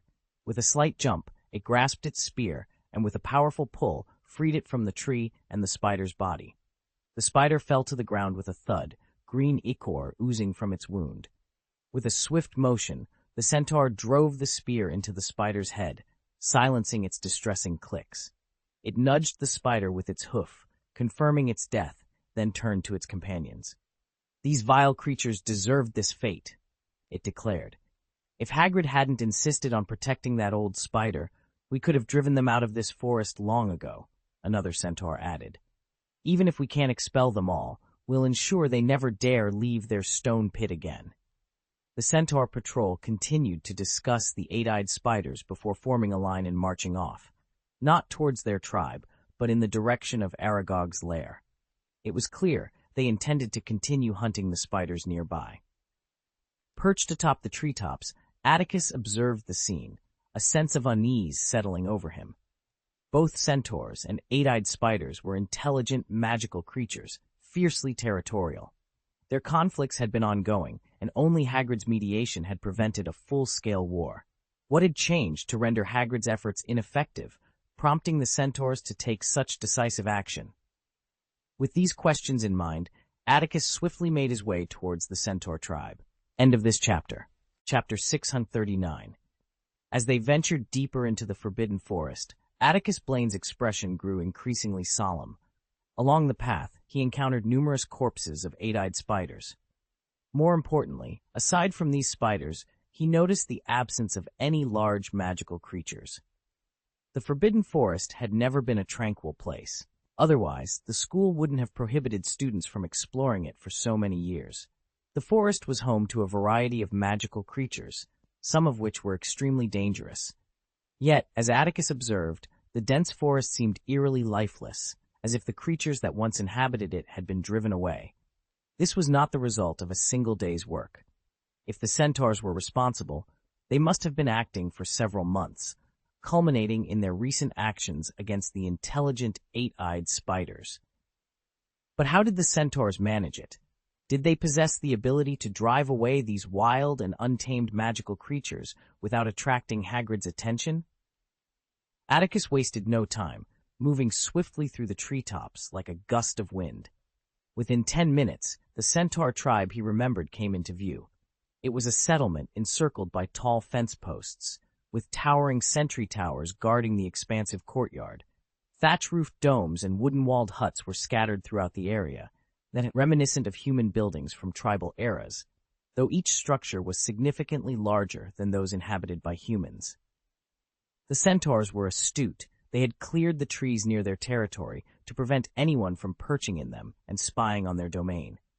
The centaurs standing guard on the towers were vigilant, armed with bows, arrows, and spears, alert to any disturbances around them. Any uninvited guest would be met with a sudden, storm-like attack. Magical means would not easily allow one to approach the centaur's territory. These creatures possessed their own unique magic and were magical beings with keen senses. Although their spellcasting methods were less flexible than those of wizards, their perception was far sharper than that of ordinary wizards. Those foolish enough to think they could hunt centaurs easily would meet the same fate as the dried corpses hanging from the mast at the entrance to the centaurs' territory. Currently, there were not many centaurs in the area. More than a dozen young centaurs were practicing spear throwing and archery in the paddock. Atticus, hovering in the air, observed them quietly for a while before shifting his gaze elsewhere. Some centaurs were working in the farmland within their territory, others were crafting weapons, and some were washing the fruits and vegetables they had gathered. In short, the scene was one of peace and tranquility, with nothing out of the ordinary. The conflict with the eight-eyed spiders seemed to have had no impact here. Could it be that Atticus's assumption was incorrect, and the centaurs' clearing of their territory was merely a spontaneous act, unrelated to Vitia Cleona? Atticus narrowed his eyes. When he had mentioned this matter to Cleona that night, he had sensed a fleeting emotional fluctuation in her, which did not seem like an illusion. If she had nothing to do with it, why was she nervous? To uncover the truth, he could simply find a centaur in the forest and interrogate it. However, for the time being, Atticus was reluctant to do so. He descended from midair and remained in the forest, observing the territory quietly. For 2 or 3 hours, nothing unusual occurred in the centaur's domain. However, a few centaurs, having returned from hunting 8-eyed spiders in the woods, dispersed to their homes without much discussion about their hunt. The afternoon was still young, with a few hours left until evening. The weather was rainy, casting a darkness over the forest akin to midnight. To combat the gloom, many centaurs lit bonfires in the fire pits before their homes. As time passed, thin smoke began to fill the forest, and the air grew increasingly cold. The young foals, who had been practicing hunting in the paddock, also dispersed. Apart from a few patrolling centaurs, the territory was largely deserted. Atticus Blaine closed the book he had been reading and rose from the rock he had been sitting on. Realizing that waiting would yield no answers, he decided to venture into the woods to gather information from the centaurs. Just then, several adult centaurs emerged from their homes and headed towards the small lake within the territory. By the lake, a mound of washed fruits and vegetables awaited them. The centaurs helped each other load the produce into baskets woven from dead vines, which they then secured onto their backs. Forming a line, they proceeded towards the territory's exit. Once outside, the centaurs moved swiftly, carrying their baskets of fruits and vegetables as they disappeared into the dense forest with clear intent. A curious glint appeared in Atticus's eyes, and he leaped up to follow them. This migration continued for over an hour before coming to a halt. The term inaccessible fell short of describing the forest's primitiveness, as an ancient aura permeated every breath of air. Atticus stood on a horizontal branch of a large tree, his gaze scanning the surroundings with a hint of intrigue. He recalled that Greyback's werewolf tribe had once inhabited this area. The centaur convoy slowed and finally stopped before a fallen giant tree, one end rooted and the other leaning against a hill over 20 feet high. After a cautious survey of the area, ensuring they were not followed, the lead centaur reached into his lush silver mane and retrieved a small, crystal-clear green leaf. Approaching the broken root of the giant tree, he pressed the leaf into an inconspicuous depression in the rough bark. A gentle breeze stirred, and in the unseen world, magic surged violently. The dark space began to twist and blur, and within seconds, a vortex of gold and green appeared beneath the giant tree. Atticus's brow furrowed, his eyes reflecting a solemn understanding. He realized that a secret realm lay hidden here, concealed with such skill that even his keen perception had initially missed it. The centaurs passed through the vortex swiftly and in order. As the last centaur vanished into the whirlpool, the green leaf embedded in the tree bark lifted, transforming into a stream of light before disappearing into the vortex. Atticus did not hesitate. Once the portal closed, reopening it would require considerable effort, and a forceful entry could destabilize the space or trigger warning spells. The fierce migration of magic and the chaos of spatial power were difficult to conceal. Atticus focused on stabilizing his magic within the turbulence, following the path of the green meteor through the void, and quickly closing in on a web of defense woven from magic rejection. After a few moments, the pressure surrounding him suddenly eased. Having spent considerable time in the forest, Atticus Blaine, whose eyes had adjusted to the darkness, was gently stirred by the soft sunlight filtering through the trees. Instinctively, he squinted, but his senses quickly expanded in all directions, capturing every detail around him. The image of Kudu was etched in his mind. As the spatial ripples subsided, the silver-maned centaur tucked the green leaf back into its mane. This was still a jungle, yet it was vastly different from the forbidden forest outside the secret realm. It was neither dark nor damp. Instead of decaying moss and dead leaves, the ground was carpeted with lush green lawns. Each towering tree appeared meticulously pruned, their branches forming a canopy that allowed the gentle, fall sunlight to filter through, casting delightful patterns of light and shadow on the grass below. The air was filled with the refreshing fragrance of flowers, mingled with the ethereal chirping of birds, creating an atmosphere that felt like stepping into a fairy tale world. Hovering above the treetops, Atticus gazed at the majestic oak tree at the heart of the fairy tale forest. Its vast branches seemed to block the sky, and nestled within them were dozens of quaint huts. Below, children played joyfully under the tree's protective shade. Atticus was left speechless by the enchanting scene before him. End of this chapter. Chapter 640. The Centaur Elder. This place was undoubtedly a paradise. A gentle breeze swept across the landscape, and the golden sunlight bathed the lush green lawn. A dozen children, dressed in simple garments, eagerly rushed toward the horse transport team, their faces alight with joy. The commotion drew the attention of the adults residing in the treehouses, who emerged one by one to see what was happening. Atticus Blaine's gaze swept over these adults clad in linen robes, and he noticed something intriguing. Each of them exuded a unique aura, a shared vitality that marked them as members of the Druid sect. His eyes penetrated the barrier of the tree wall, delving into the vast space within the tree hollow.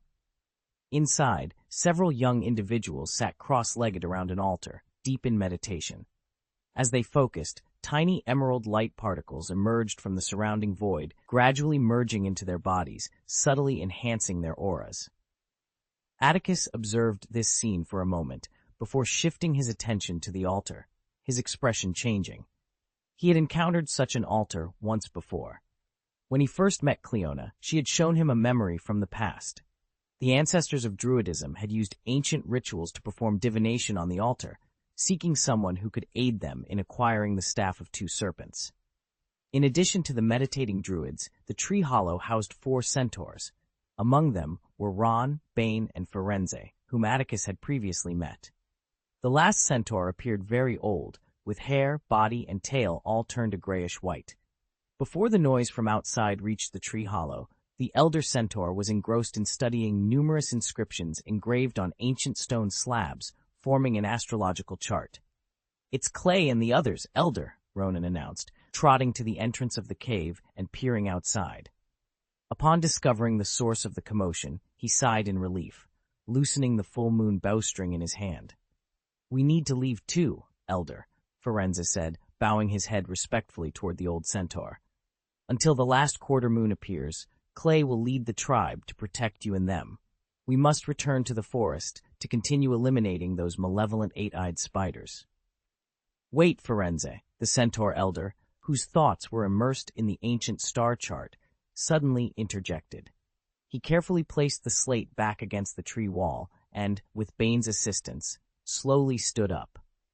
"I have been away from the tribe for a while, and I wish to return with you."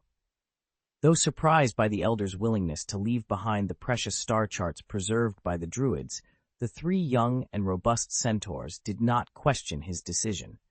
They followed the elder step by step, exiting the tree hollow. The Druids, who had settled in once more, were well acquainted with the centaur elder and held him in high regard. As he passed by, each Druid respectfully bowed to him. "Elder," the centaur named Clay, whom Ronan had addressed, lowered his head and greeted respectfully. "How are the tribesmen?" the centaur elder inquired in a slow, aged voice. "Have any tribesmen fallen to those wicked spiders?" "No," Clay replied. "Some clan members were injured during the purge, but their lives are not in danger." Upon hearing of the injuries, Bane snorted angrily, pawing the ground with his hooves. "And Hagrid, has he been here?" Firenze's blue eyes flickered with concern. "He wanted to see you." Clay responded to the centaur elder. "He wished to persuade us to cease our conflict with the 8-eyed spiders, but we refused him outright." The centaur elder nodded slowly, then asked, "You weren't discovered by anyone in the castle on your way here, were you?" After receiving a reassuring reply, the centaur elder appeared more at ease. Atticus Blaine felt a sense of relief as he prepared to instruct Clay to ensure the safety of the area over the coming days.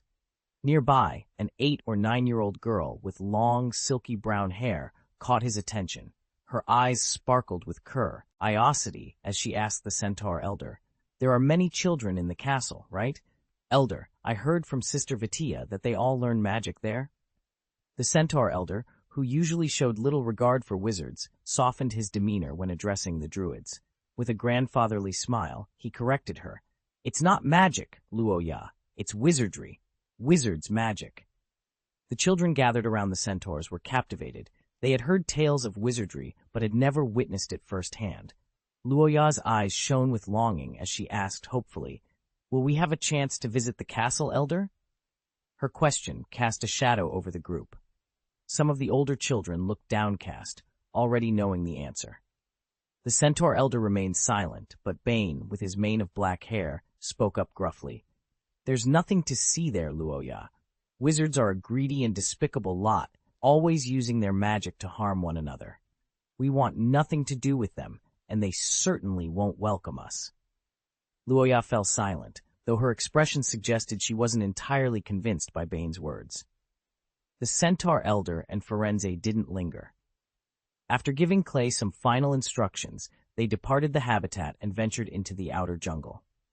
Upon reaching the boundary of the secret realm, Firenze produced the key that Clay had entrusted to him, summoning the portal that allowed passage in and out of the realm. Atticus Blaine took a final, lingering look at the serene and tranquil secret realm. With a soft sigh, he exited just before the portal closed. The elder centaur's stamina was no match for the younger, more vigorous centaurs, necessitating frequent rests along the journey back, which extended their return considerably. By the time the centaurs reached their tribe, the distant castle was aglow, illuminated by the candlelight from hundreds of rooms. On a night when clouds obscured the moon and stars, most centaurs, adhering to their traditional ways, were already asleep. Only those on the sentry towers remained vigilant. Firenze, Bane, and Ronan had been away from home for over 2 weeks. After bidding farewell to the elders, the trio eagerly dispersed, while the elder centaur made his way slowly to the tribe's central high point, a wooden temple. Despite its simple design, the temple exuded a unique majesty. The physically weary elder ascended the wooden stairs with trembling steps. After catching his breath, he prepared to enter the temple. As his front hooves crossed the threshold, he was startled to find a thin young man standing in the dim center, hands clasped behind his back, gazing up at the dome's carvings.